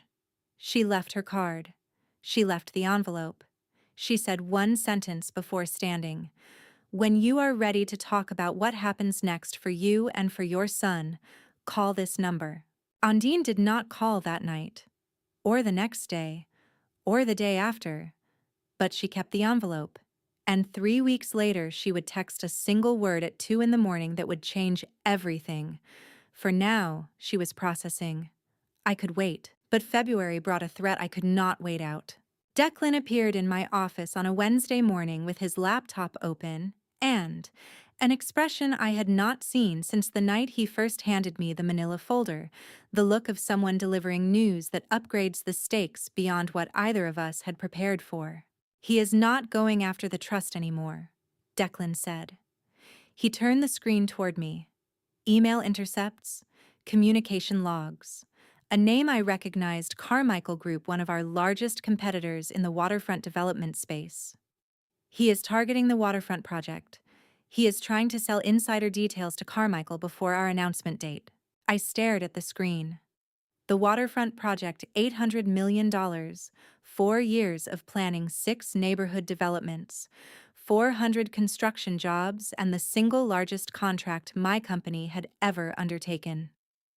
If Garrett leaked our proprietary timeline, our financing structure, our partnership terms, Carmichael could undercut every bid trigger a competitor filing and collapse the deal before it reached public announcement. $180 million. That is what the bank would call in if the project collapsed debt clauses tied to performance milestones that could not be met if the deal died. Not just money, jobs, futures. 20 years of reputation built one contract at a time. He is not just trying to steal from me, I said. My voice was steady, but my hands were not. I pressed them flat against my desk. He is trying to collapse everything I have built. Declan nodded. He has been emailing a contact at Carmichael for 2 weeks. Encrypted, but we cracked the routing. He is offering project specifics in exchange for a flat payment once it wired to an offshore account before the wedding. Before the wedding. Of course. Take the money, marry me, execute the 30-day plan, and disappear. He was not running one scheme. He was running 3 simultaneously: the marriage fraud, the asset seizure, and now corporate espionage. A man building escape velocity from multiple engines at once. Simone came in at noon. She had been listening from her office. The door between us was never fully closed anymore. Securities fraud, she said. Simply, factually. The way she named things when they crossed a legal threshold she wanted me to hear clearly. Selling insider corporate information to a competitor is federal, not state. Federal. I looked at her. I looked at Declan. The office was quiet except for the hum of the building, 40 floors of concrete and glass, and the work of 300 employees who did not know their livelihoods were being auctioned to a competitor by the man who kissed their boss goodnight. He is planning to sell insider information, I said aloud. That is no longer civil. The words changed the shape of everything. Because securities fraud meant federal jurisdiction. Federal jurisdiction meant the FBI. The FBI meant prison, real prison, not fines and settlements and banned from finance slaps. It meant Garrett Sinclair was no longer risking a messy divorce. He was risking a cell. And the only person who could present that evidence to the FBI in a way that would hold was already preparing the file. Eugene had been building toward this for months, building a case so complete that when it landed on a federal desk, there would be nothing to debate. Only a timeline to execute. Eugene walked into the FBI's New York field office on a Tuesday morning carrying 15 months of evidence in a leather briefcase. He walked out 90 minutes later with something none of us expected. They already knew Garrett's name. He called me from the car. His voice had that particular quality, the quiet of a man who has just learned the world is both worse and more prepared than he imagined. They already had him, Eugene said. 3 years ago. A similar case, different woman. Not enough evidence then. They have been waiting. 3 years. The FBI had been watching Garrett before I ever met him. Somewhere in a federal building there was a file with another woman's name on it, a woman who did not have enough evidence, who probably still wonders if she imagined everything. I was not his first hunt. And the FBI had been waiting for someone to bring them what that earlier woman could not. They agreed, Eugene continued. No action until after the wedding. Let him act on his accelerated plan. Every step he takes from now is another count on the indictment. Another count. Every email to Carmichael. Every instruction to Whitaker. Every photograph Paxton delivered. Every move Garrett made in the next 4 weeks would add weight to a federal case that was now inevitable. He just did not know it yet. I hung up and sat in my office watching the city below. February light, pale, thin, the kind that makes Manhattan look like a photograph of itself. Everything was in place. The FBI, the journalist, the judge, the legal filings, the doctor reporting every prescription, the mole delivering fiction, the former victim invisible inside his world, 6 allies, 14 months, and now federal cooperation. The only piece still missing was Ondine. She had kept the envelope. She had not called. But the seed was planted, and I had learned enough about patience to know that some decisions need darkness and silence before they grow. Before I tell you what happened 4 days before the wedding, before I describe the moment that still keeps me awake some nights, I need to ask, are you still with me? Because this is where the story turns in a direction I did not expect. Comment your guess. What do you think a man like Garrett would do in the final days before his own trap closes? Drop your prediction in 1 sentence. A quick note. Some details in what follows are adapted for emotional depth and narrative clarity. The core truth is what matters. 4 days before the wedding. Late February, 11 at night. I was in bed not sleeping, never sleeping well anymore, just lying in the dark, listening to the building settle around me. Garrett was in the guest room. We had been sleeping apart for 2 weeks. My excuse was pre-wedding stress, a desire for restful nights before the big day. He accepted it without argument. A man planning to rob you does not fight about sleeping arrangements. My phone lit up on the nightstand. His name, 11 at night, 4 days before our wedding, calling from one room away. I did not answer. I pressed record and held the phone against my ear, listening through the silence. 47 seconds. No words. Just breathing uneven at first, almost ragged, then steadying into something measured, then gone. He hung up without saying whatever he had called to say. 47 seconds. Not long enough to be a pocket dial. Not short enough to be a mistake. Just long enough to be a man standing at the edge of something, looking down and choosing not to jump. I lay in the dark afterward and stared at the ceiling. The city hummed outside, distant sirens, the bass thrum of a truck on Park Avenue. The perpetual white noise of 10 million lives continuing without awareness of mine. I pressed my hand against my sternum and felt my own heartbeat steady, mechanical, the rhythm of a woman who had trained herself out of panic months ago. But those 47 seconds, they did something I had not anticipated. They introduced doubt, not about the plan, not about the evidence, not about anything rational.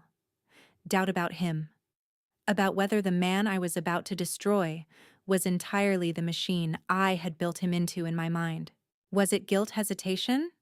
Some remnant of whatever he had felt, if he had felt anything during 3 years of sleeping beside me? I did not know. I could not decode it. And that was what made it unbearable. I had decoded everything else. Every smile, every touch, every lie.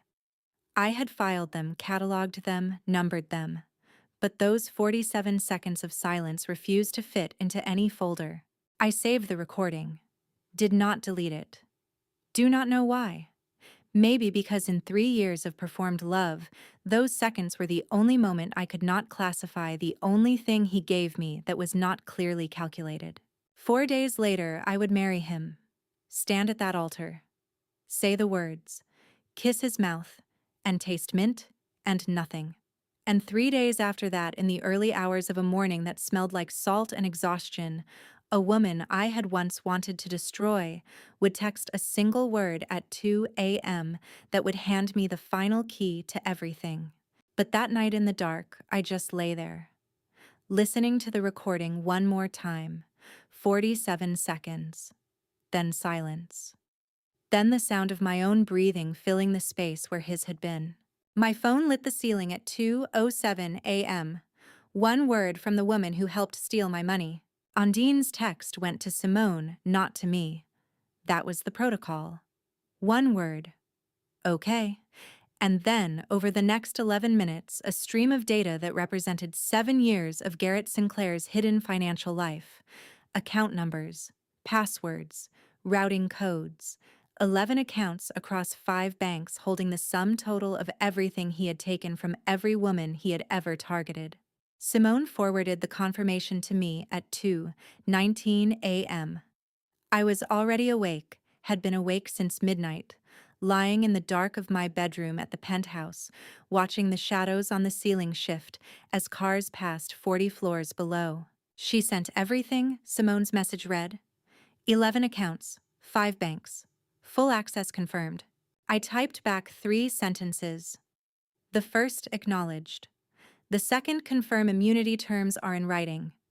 The third, the child stays protected regardless of outcome. I do not forgive Ondine Callahan. I want to be clear about that. She participated in drugging me.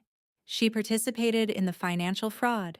She stood at my events and smiled at me while knowing exactly what her partner was doing to my mind, my body, my business. I do not forgive that.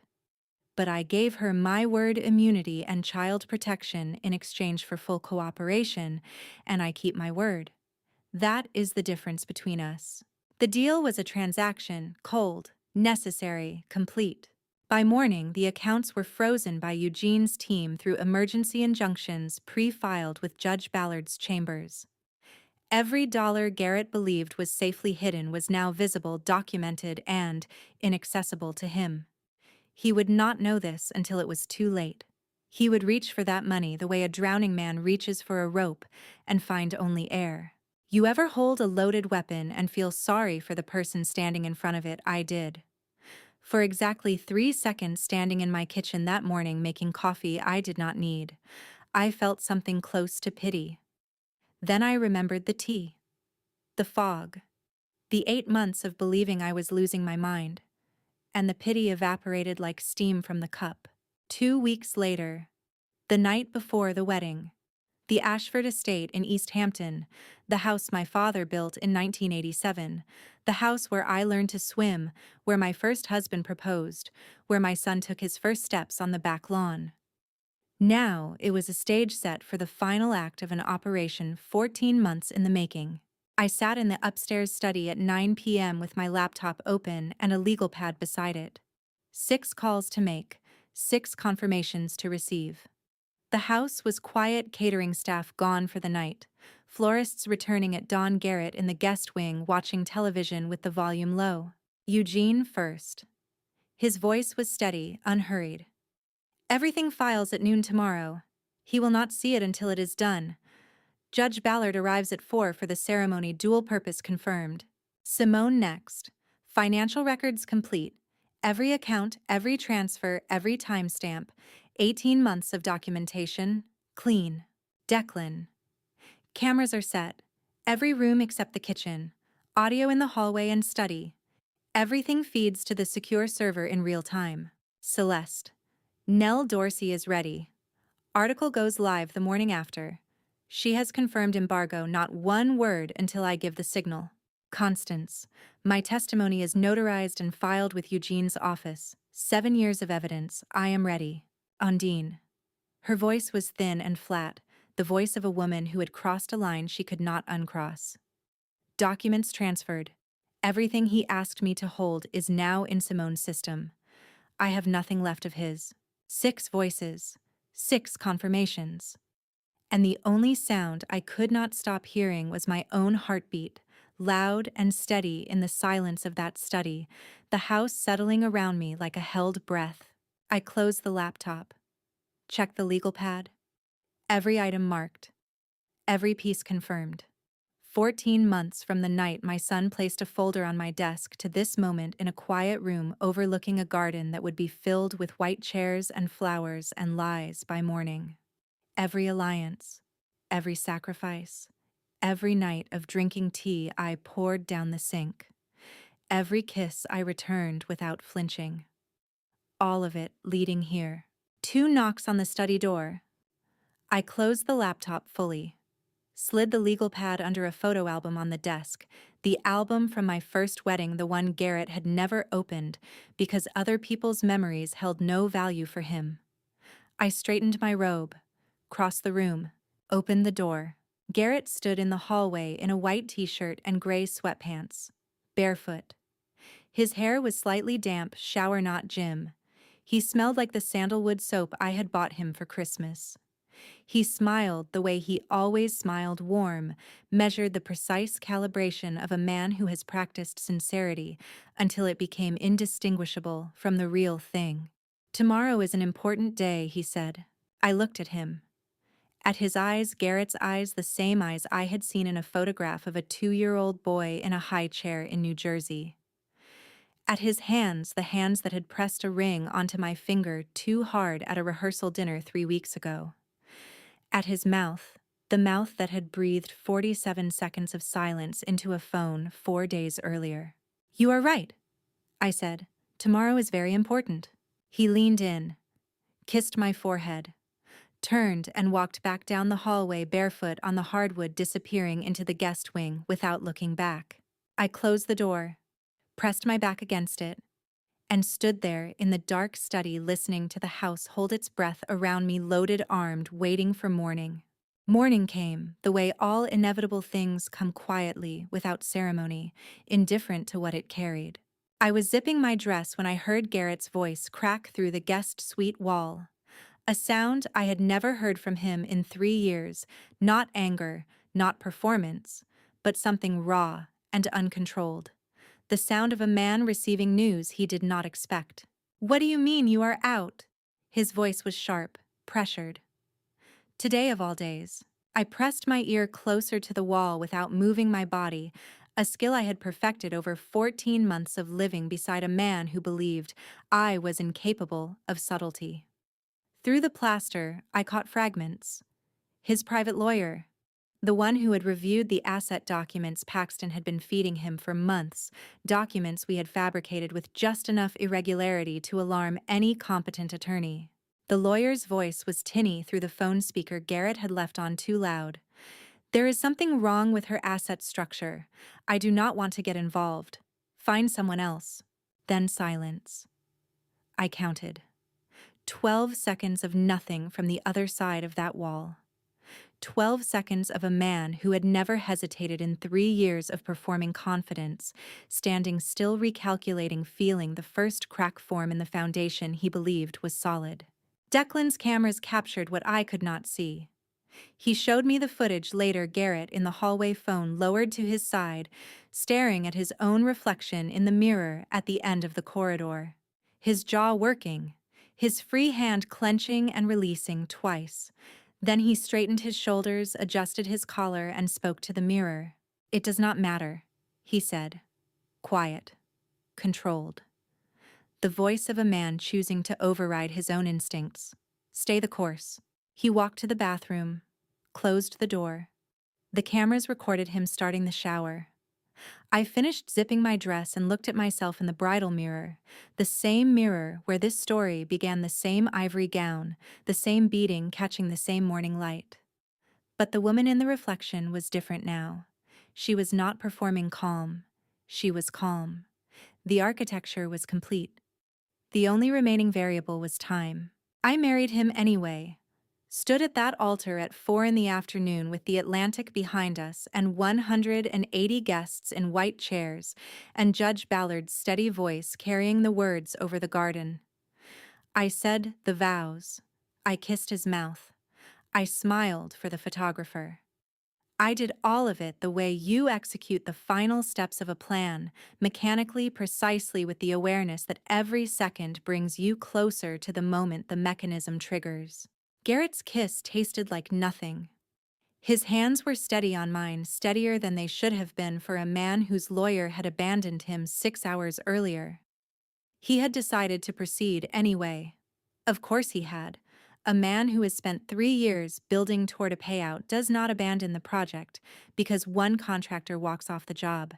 He improvises. He convinces himself the foundation will hold. It would not hold. But he did not know that yet. The cocktail hour began at 5:30. Champagne on the terrace. The same ocean view terrace where his mother had mocked me through my earpiece at the start of this story. Though that was the future then, and this was the present now, the two timelines finally converging into a single afternoon. Guests mingled. Laughter carried on the salt breeze. The string quartet played something by Handel that I had chosen because it sounded like victory dressed in elegance. Ondine appeared beside me at 5:47. I know the exact time because I was counting every minute now, counting the way a pilot counts altitude during final descent. She did not speak loudly. She did not make eye contact for longer than a breath. She simply stepped close as though adjusting my sleeve and pressed something small and hard into my palm. A USB drive, warm from her pocket. 4 months of emails, she whispered. His competitor deal. All of it. Securities fraud, federal, 10 years minimum. I closed my fingers around the drive and nodded once. That was all. No thank you. No acknowledgement of what it had cost her to cross this line to hand the woman her partner had been defrauding the evidence that would send him to prison. Whatever passed between us in that moment was not forgiveness. It was transaction. Clean, final. I turned and walked toward the bar where Eugene stood holding a glass of champagne he had not sipped. He saw me coming. He saw my closed fist. He understood. I reached him and extended my hand as though offering a handshake a bride greeting her attorney at her own reception. The USB passed between our palms with the smoothness of two people who had rehearsed this without ever practicing it. 15 years of trust. No words needed. "Enjoy the champagne, Mrs. Sinclair," Eugene said. His voice was warm, social, the voice of a man making pleasant conversation at a wedding. He slipped the drive into his breast pocket and raised his glass towards the dance floor. Garrett was there, spinning a guest in a waltz, laughing, performing joy with the same precision he performed everything. Eugene watched him. He did not drink. He just watched the steady, patient gaze of a surgeon watching the anesthesia take hold. The music swelled. The Atlantic caught the last of the afternoon light. And somewhere in Eugene's breast pocket, a USB drive the size of a thumbnail held the final piece of evidence that would end a man's freedom delivered at his own wedding by the woman he believed was still his partner into the hands of the attorney he had never once suspected. I picked up a glass of champagne, took a single sip, set it down. The clock was running now. The dance ended. The music shifted. And Garrett walked to the bandstand, took the microphone from the singer, and tapped it twice. 200 people turned to watch the man I was about to destroy tell them how much he loved me. He stood in the warm light of the reception tent, jacket off now, sleeves rolled to the forearm, the image of a man relaxed in his happiness. The guests settled into their chairs. Wine glasses caught the candlelight. Someone near the back whispered to their partner. And Garrett began. "I married the most extraordinary woman I have ever known," he said. His voice carried the room without effort, that practiced projection I had heard in boardrooms and bedrooms and hallways for 3 years. "And I intend to earn that, every day." The guests murmured approval. Someone clinked a glass. I smiled the smile I had rehearsed in mirrors, the one that touched my eyes without touching anything beneath them. But the next sentence froze me. Not visibly, I did not move, did not blink, did not let the smile falter. But inside, something locked into place with the precision of a key turning. "I want to support her legacy," Garrett said. "Her business, her vision. I want to be the partner who stands beside her through every decision, every challenge, every triumph. Every decision, every challenge, every triumph." The exact phrasing, word for word, from an email he had sent to the Carmichael Group 6 weeks earlier, pitching himself as an inside source on my company's strategic direction. The same sentence. Delivered to my competitors as a sales pitch, and to my wedding guests as a love declaration. He was so accustomed to performing that he no longer distinguished between audiences. The USB drive containing that email sat in Eugene's breast pocket 20 feet from where Garrett stood. I could see Eugene at the edge of my vision, still composed champagne glass, untouched, watching. Have you ever applauded someone's destruction and called it a toast? The room erupted. Glasses raised. 200 people drinking to the beautiful future of a marriage that would not survive sunrise. I raised my glass too. I drank. The champagne was cold and dry and tasted like the final minutes of a performance I would never have to give again. Declan caught my eye from across the room. He was standing near the bar, suit jacket buttoned, posture casual, but his eyes were sharp. Asking. I read the question in his expression the way only a mother can now. I shook my head. Once. Slight. The smallest motion a human face can make.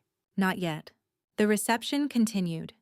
Toasts from friends I would keep and friends I would lose. Dancing. Laughter. The mechanical social ritual of a wedding playing out around me while I counted hours the way a prisoner counts days. Every minute that passed was a minute closer. Every song the band played was a song less. At 10:30, Garrett found me near the garden entrance. The night had cooled, salt air coming in off the Atlantic, carrying the smell of low tide and something floral from the arrangements still lining the walkway. He took my hand. His fingers were warm, steady. "You look happy tonight," he whispered. Kissing him was like sealing an envelope I had already addressed to the courthouse. His lips, the mint, the nothing beneath it. But I kissed him back because the performance demanded it, and because this was the last time. The very last time I would ever have to pretend that this man's touch meant anything other than evidence of my own endurance. I said. More than you know. He smiled, pulled me closer. We swayed for a moment without music, just the two of us in the garden entrance, while guests moved past, while the band packed up inside, while the caterers began clearing tables. A beautiful image, a perfect frame. The kind of moment that looks like love from every angle except the one inside my head. 8 more hours. Just 8 more hours. The guests filed out by midnight. Car doors in the gravel drive, headlights sweeping across the front lawn. The string quartet had packed their cases at 11. The florist's van left at 11:30. By 12:15 the estate was silent, just Garrett and me, and the skeleton staff clearing the last of the crystal. Garrett poured himself a final whiskey in the kitchen. He kissed my cheek dry, perfunctory, the kiss of a man who believes the performance is over for the night and does not realize it is over forever. He walked to the guest suite. He closed the door. I stood in the kitchen alone. The clock on the stove read 12:41. I washed my face in the kitchen sink, cold water, hard pressure, the feeling of removing a mask layer by layer until my skin felt like my own again. Then I went to the upstairs bathroom, locked the door, and opened the camera feed on my phone. Screen brightness at 0.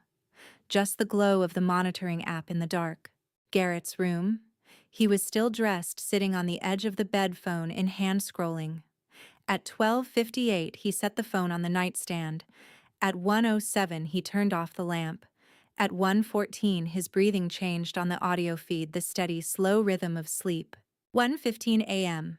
I opened my messages, found Eugene's name, typed one word. Go. Sent. Then I set my phone on the bathroom counter, sat on the cold tile floor with my back against the tub, and breathed. For the first time in 14 months, I was not performing. I was not calculating.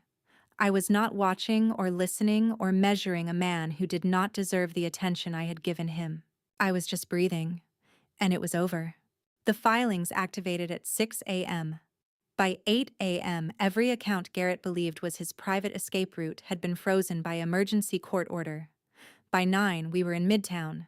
Garrett walked into the conference room at 9:04 a.m., still wearing his wedding ring. The first person he saw was a federal judge. Judge Howard Ballard sat at the far end of the table, 63 years old. Silver-haired, the federal magistrate who had overseen Ashford Holdings' corporate filings for a decade.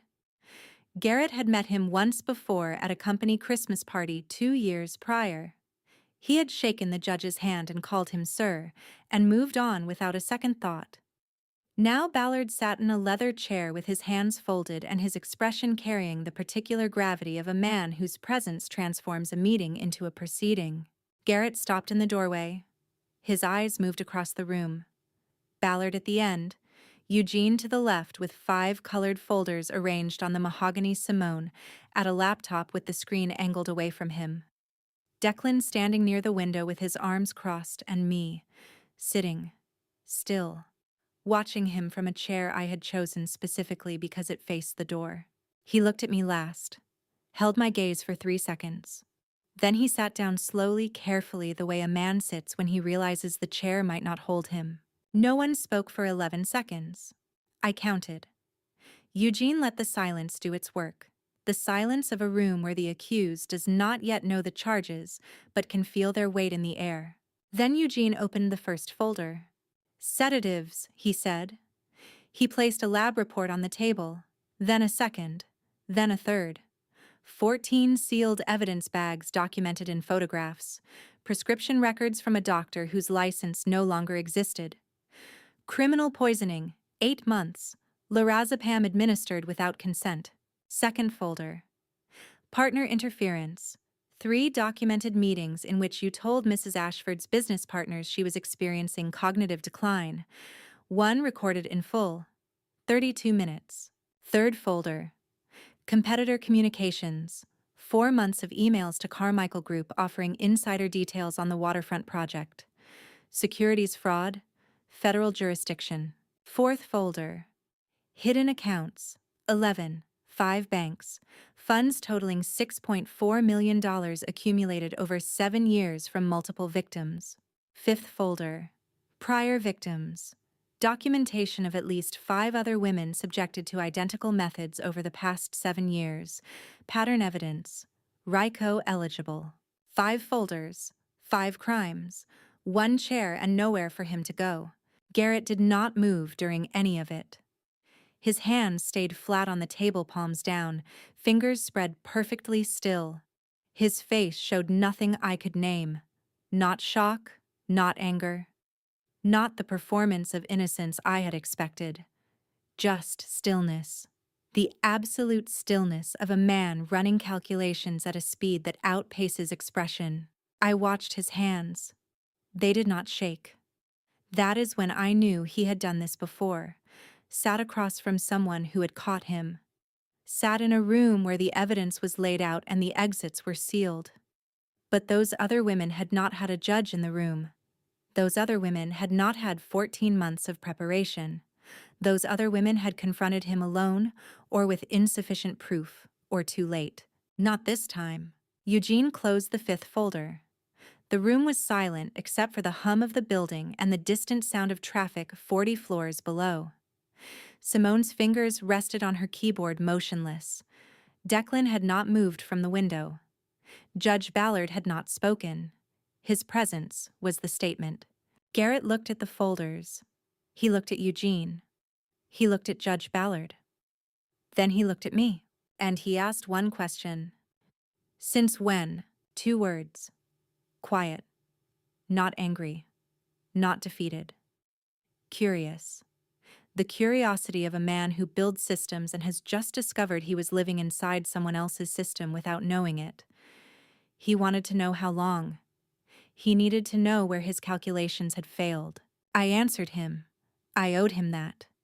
Not out of kindness, out of precision. He deserved to know exactly how thoroughly he had been outmatched. From the day my son put the file on the table, I said, 14 months ago. 14 months.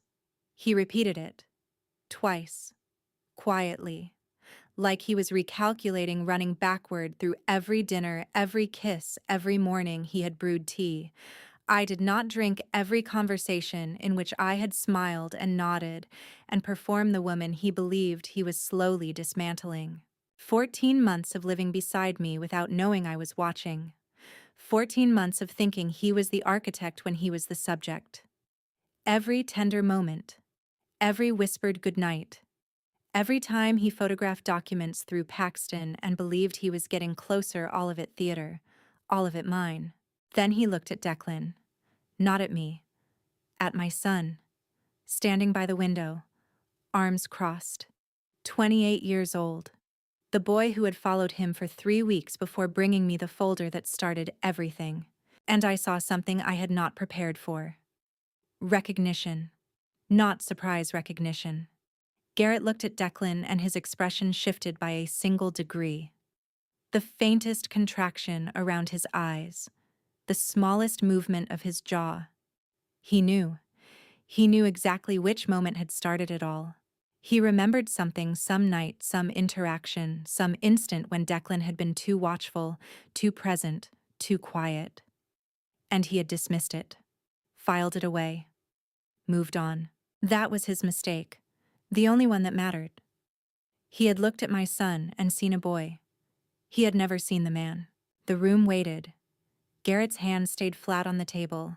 His wedding ring caught the overhead light gold band plain purchased with my money 6 weeks ago. He did not speak again. Not yet. But his eyes moving between the folders and Declan and me told me he was no longer calculating escape. He was calculating terms. He picked up the pen without reading the last page. That is when I knew he had already calculated this ending. Probably months ago. Probably the night his lawyer withdrew. Probably longer. A man like Garrett does not sit in silence while 5 folders land on a table unless he has already run the numbers and decided that cooperation costs less than resistance.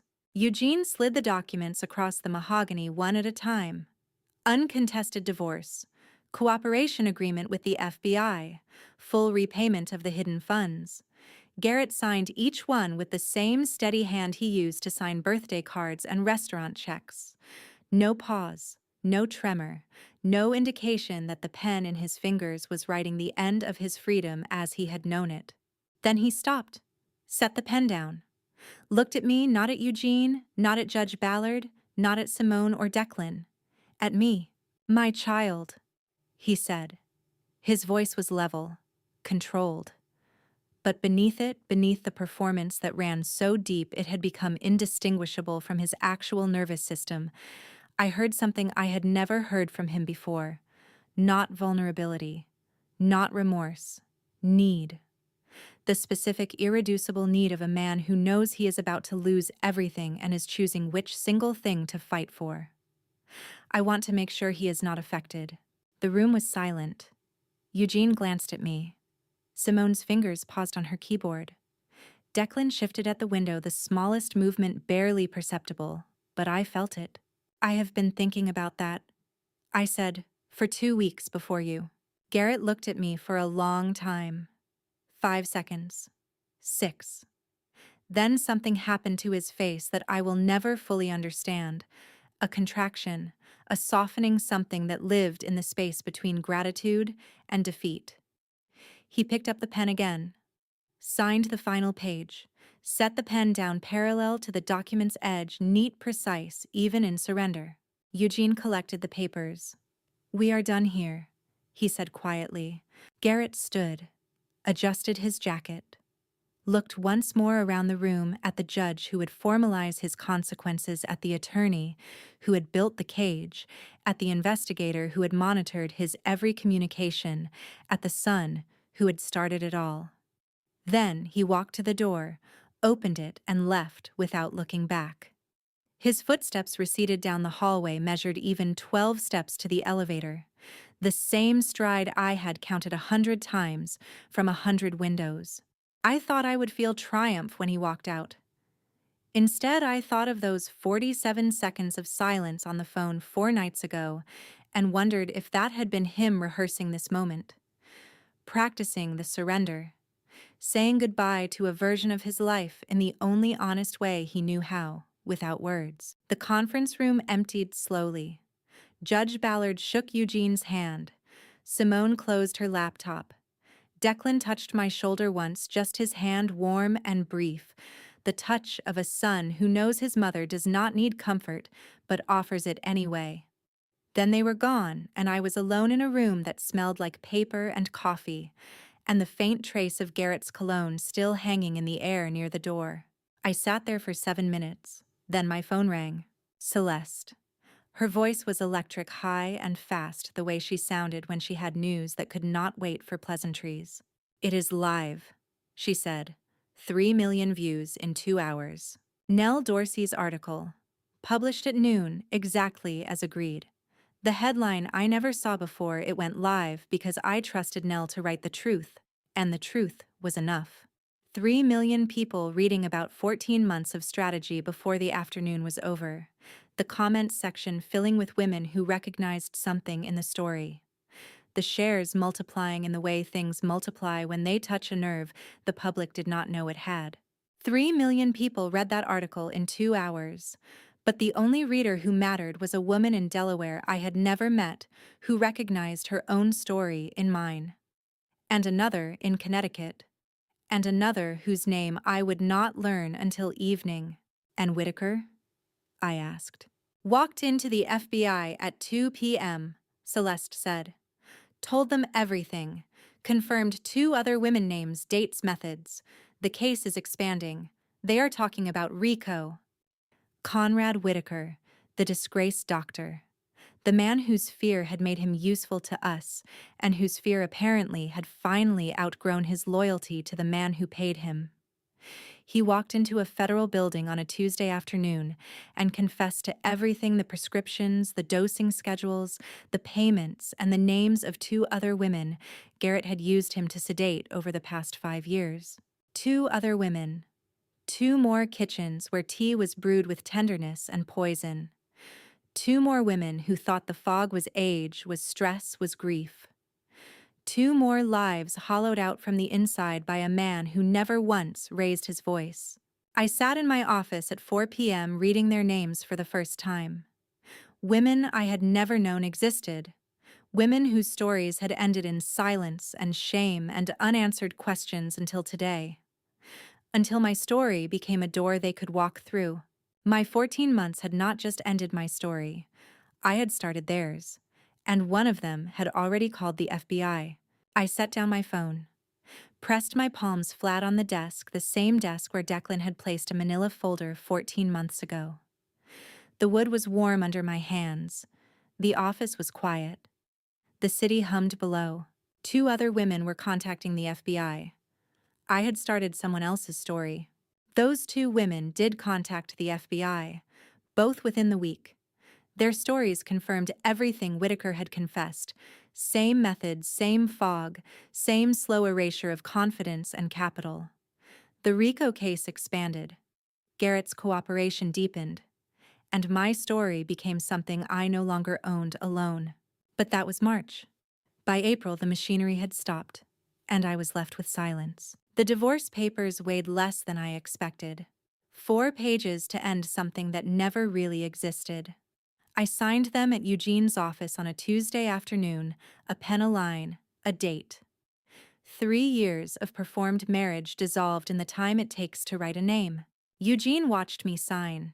Then he placed an envelope beside the documents, plain white, no return address, my name, written in a hand I recognized immediately. He sent this, Eugene said. No note, just the photo. I opened it. Inside was a photograph printed on matte paper, slightly warm from the envelope. The Whitfield Gallery. 3 years ago. The night we met. I was standing in front of a Rothko, half-turned toward the camera, caught mid-laugh at something I could not remember. Garrett was not in the frame. He must have taken it.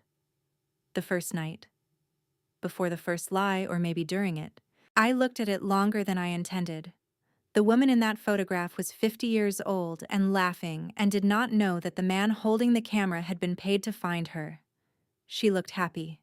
She looked open. She looked like someone I had not been in 14 months. Put it in the drawer, I said. Eugene took it, placed it in his desk drawer without comment. Then, because he was Eugene, you looked at it longer than you needed to. I did not answer. I picked up my coat and left. April passed. May. The city shifted into summer. I returned to work the waterfront project untouched by Garrett's interference, thanks to the timing of our intervention. Board meetings, site visits, the routine of building things that exist in the physical world with foundations you can see and measure and trust. But the mornings were different. For 14 months, every morning had been a calculation what to say, what to notice, what to conceal. Now the mornings were just mornings. And in the absence of strategy, something else filled the space. Something I had not expected and could not name. Declan came for breakfast on a Tuesday in late April. He cooked eggs and toast in my kitchen, the same kitchen where Garrett had brewed poisoned tea for 8 months. Declan used the same stove, the same pan, the same counter. He did not mention this. Neither did I. We talked about his startup, a funding round closing in June. We talked about a movie neither of us had seen. We talked about the weather turning warm. Nothing strategic. Nothing operational. Nothing that required me to calculate my response before delivering it. 14 months of control. And the thing that broke me was eggs and toast on a Tuesday morning. I cried. Not dramatically, not the way people cry in stories.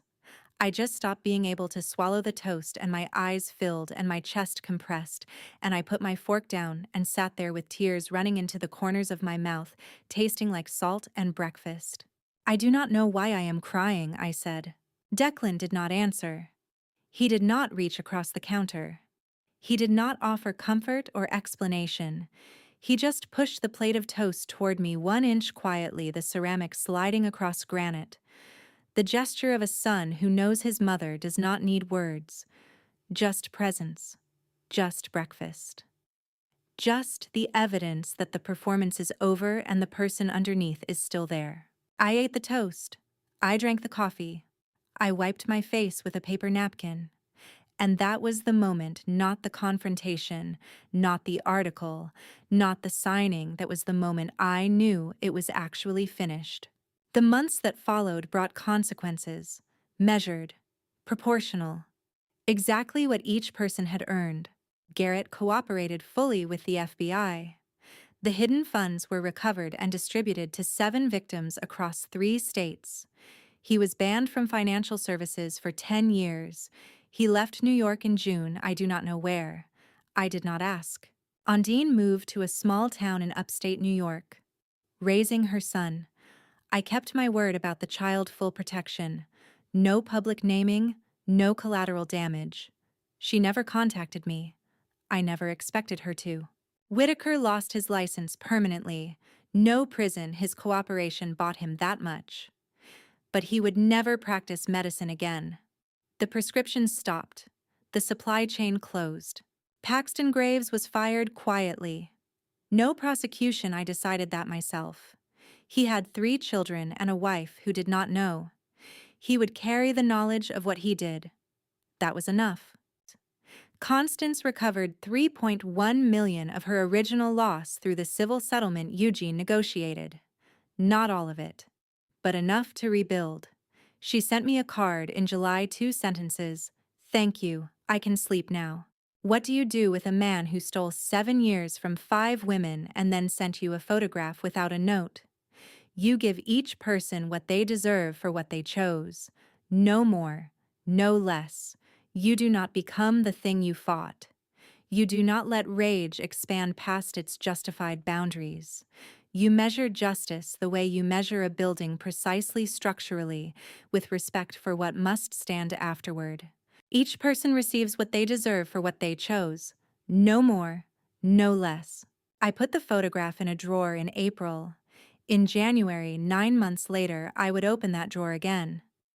Not because I missed him, because a woman I had never met sent me a letter, and in it she described the same exhibition, the same night, the same man standing in front of the same painting. And everything I thought I understood about why Garrett sent that photograph would change. But before the letter, before January, and the question it reopened, there was July. And July belonged to me. The pen Eugene gave me 15 years ago touched an $800 million contract, and 12 people in that conference room applauded a woman they now knew everything about. The waterfront project. 4 years of planning. 6 neighborhood developments. 400 construction jobs. The largest single contract my company had ever undertaken, and it signed on schedule. Not a day late. Not a dollar short. Despite 14 months of a con artist in my bedroom and a mole in my office and sedatives in my morning tea. Despite all of it, the work held. The empire held. I held. Eugene stood at the end of the table with that particular expression he wore when professional satisfaction and personal pride converged into something he would never say aloud. Not a day late, he said. Your father would have been impressed. My father would have done it in 12 months, I said. Eugene smiled, the rare, full version that reached his eyes. Your father did not have a con artist in his bedroom. The room laughed. 12 people, executives, attorneys, project managers, the entire senior team, who had worked through every complication and delay without ever knowing the real reason their chairwoman had seemed tired for 8 months in the middle of the project. They knew now. They had all read the article. They had all chosen to stay. 12 people clapping in a room is just noise unless every one of them knows you almost lost everything and chose to stand beside you anyway. Then it becomes something else. Something I do not have a word for. Not loyalty that sounds transactional. Not love that sounds too simple. Maybe just the sound of people who decided your worst year did not define your value. I stood at the head of that table and let the applause wash over me and felt for the first time since the night my son brought me a folder like the woman I had been before any of this started. The room emptied slowly. Handshakes. Congratulations. Someone mentioned champagne being sent to the office kitchen. The door opened and closed and opened and closed until only two of us remained. Simone, still seated, still composed.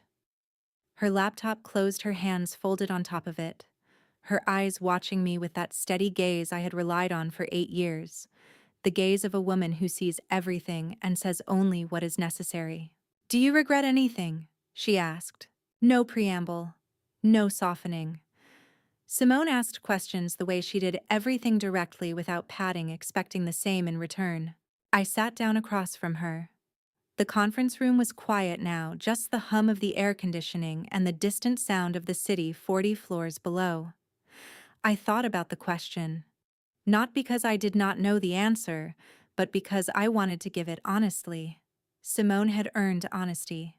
She had earned it with 2 years of silent surveillance and 11 months of operational support, and the night she opened a laptop from a locked drawer and became someone I did not know she was. 3 regrets. In 14 months, I collected 3 regrets and 6 allies, and one truth I still cannot explain to anyone who was not there. Not asking Declan sooner, I said. I knew something was wrong for 2 months before he brought me that file. I felt it. I ignored it. Those 2 months cost me. Simone nodded, did not interrupt. Drinking that tea for 8 months. I paused, felt the ghost of the fog, not real anymore, not chemical, just the memory of what it felt like to doubt your own mind. I should have tested it sooner. I was afraid of what I would find. And, Simone said, almost burning the file the night I found it. I looked at her. I stood in my study at 2 in the morning with a lighter in my hand and thought about destroying everything Declan had brought me, about choosing not to know, about letting him keep being the man I wanted him to be. Simone's expression did not change. She knew. She had always known that the hardest part of this story was not the strategy or the endurance or the legal architecture. The hardest part was the moment I chose to see the truth instead of the lie I preferred. But loving him, I said. I heard my own voice, and it surprised me, steady, clear, no performance in it. No, that is the only thing I do not regret. Simone looked at me for a long time. She did not ask me to explain. She did not challenge it or reframe it or tell me I was wrong to feel what I felt. She just nodded the nod of a woman who understood that love and deception can coexist in the same body, the same years, the same bed. That you can be deceived completely and still have loved authentically. That the two truths do not cancel each other. She gathered her files, stood, straightened her jacket, walked to the door. Then she paused, her hand on the frame, not turning around fully, just her profile caught in the late afternoon light. He called the office last week, she said. Her voice was neutral, informational, the voice she used when delivering data. Did not leave a message, just held the line for 47 seconds. 47 seconds. The same number. The same silence. The same unreadable duration that had haunted me since that night 4 days before the wedding. Simone closed the door before I could answer. Her footsteps receded down the hallway, and I sat alone in the conference room where I had just signed the largest contract of my career, listening to the silence she had left behind, 47 seconds of it, measured in my own heartbeat, meaning something I might never understand. I never responded to those 47 seconds. Not in July, not in August or September, or any of the months that followed. Some silences are not meant to be answered, they are meant to be outlived. January 2025. The garden where I married him smelled like fresh paint and sawdust now, and I preferred it that way. I stood in the center of what had been the ceremony lawn, watching a crew of 12 men tear down the lattice archway where Judge Ballard had pronounced us married less than a year ago. In its place, scaffolding for a gallery wing. Skylights being measured, concrete forms for a new foundation that would hold something better than the memory of a lie performed in white silk. The Ashford estate was becoming a community arts center. women and children, studios and classrooms, and a garden that would grow something other than secrets. I had signed the conversion papers in November, donated the property, retained naming rights, established an endowment that would fund it for 30 years. The house where my father taught me to swim, and my first husband proposed, and my second husband tried to steal everything I had. That house was becoming a place where other women's children would learn to paint. The gallery wing opens in March, ma'am. The foreman said, clipboard under his arm, hard hat tilted back on his head. I nodded, walked the perimeter, touched the new door frame where the bridal suite had been raw wood, unsanded, smelling like possibility instead of perfume. In the corner, on a windowsill being prepped for replacement, I found a notebook someone had left behind. One of the estate planners, probably. I opened it to move it aside, and a dried flower fell out. A gardenia, pressed flat between pages. Brown at the edges but still holding its shape, the unmistakable form of the flower I had chosen for my bouquet, because Garrett said it reminded him of his grandmother's funeral. There was no name on the notebook. No note. But I knew. The way you know something with your body before your mind confirms it. Ondine had been here. At some point during the clearing of the estate, the months of packing and donating and dismantling the life I had built around a fiction, she had walked through this room and left a single flower pressed between pages no one was meant to find. I did not forgive her. I have said that before, and I mean it still. But I closed the notebook with the flower inside and placed it in my coat pocket. I thought of her boy, 3 years old now, growing, unaware, safe, because I chose to make him safe. Some gestures do not require forgiveness to be received. They only require acknowledgement that the person who left them is trying. 7 women got their money back. I got something else, the knowledge that 14 months of strategy mattered less than the single decision to not do it alone. Eugene, Simone, Declan, Celeste, Constance, even Ondine in the end. Not one of them was a tool. Every one of them was a choice, my choice to trust, to include, to build something collaborative instead of something solitary. Garrett operated alone because he saw people as instruments. I survived because I saw them as allies. That is the difference. That is the only difference that matters. I drove back to the city that afternoon. January light, pale and thin, the kind that makes the highway look like a photograph fading at the edges. I parked in the garage beneath my building, took the elevator to the 38th floor, and walked into my office to find an email waiting. The recovered funds, all of them, distributed to 7 victims across 3 states. The final accounting from Eugene's office numbers confirmed accounts closed, the last thread of Garrett's financial architecture dismantled and returned to the women it was taken from. Done. I closed the email, opened my phone, called Declan. First investor, I said when he answered. Do not make me regret it. He laughed.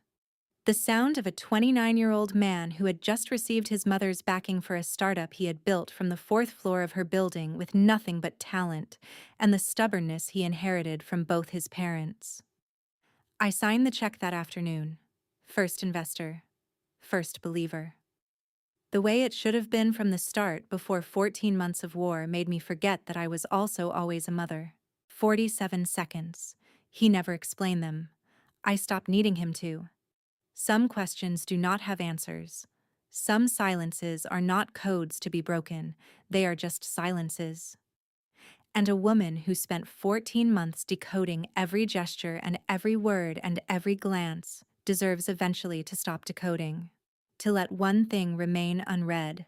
That evening, I reserved a table for 2 at a restaurant on the Upper West Side, quiet, candlelit, the kind of place where 2 women can talk without being overheard. Simone, are you free tonight? She was. Of course she was. 8 years of knowing me, and she had never once said no to dinner. We sat across from each other at 9 p.m. Wine. Bread. The sound of the city muffled by thick walls and good glass. Simone clinked her glass against mine. You know he is still calling, she said. Every Tuesday. 47 seconds. I set my glass down, looked at her, at this woman who had been my calendar manager and my secret weapon, and my most trusted ally for 8 years. At the candlelight catching the edge of her wine glass. At the city through the window behind her, loud, alive, indifferent to my story the way cities always are. I know, I said, and I hope one day he uses them to say something true. I picked up my glass again, raised it. To fighting for what is right, I said. It is the only thing stronger than a perfect plan. Simone raised hers. We drank.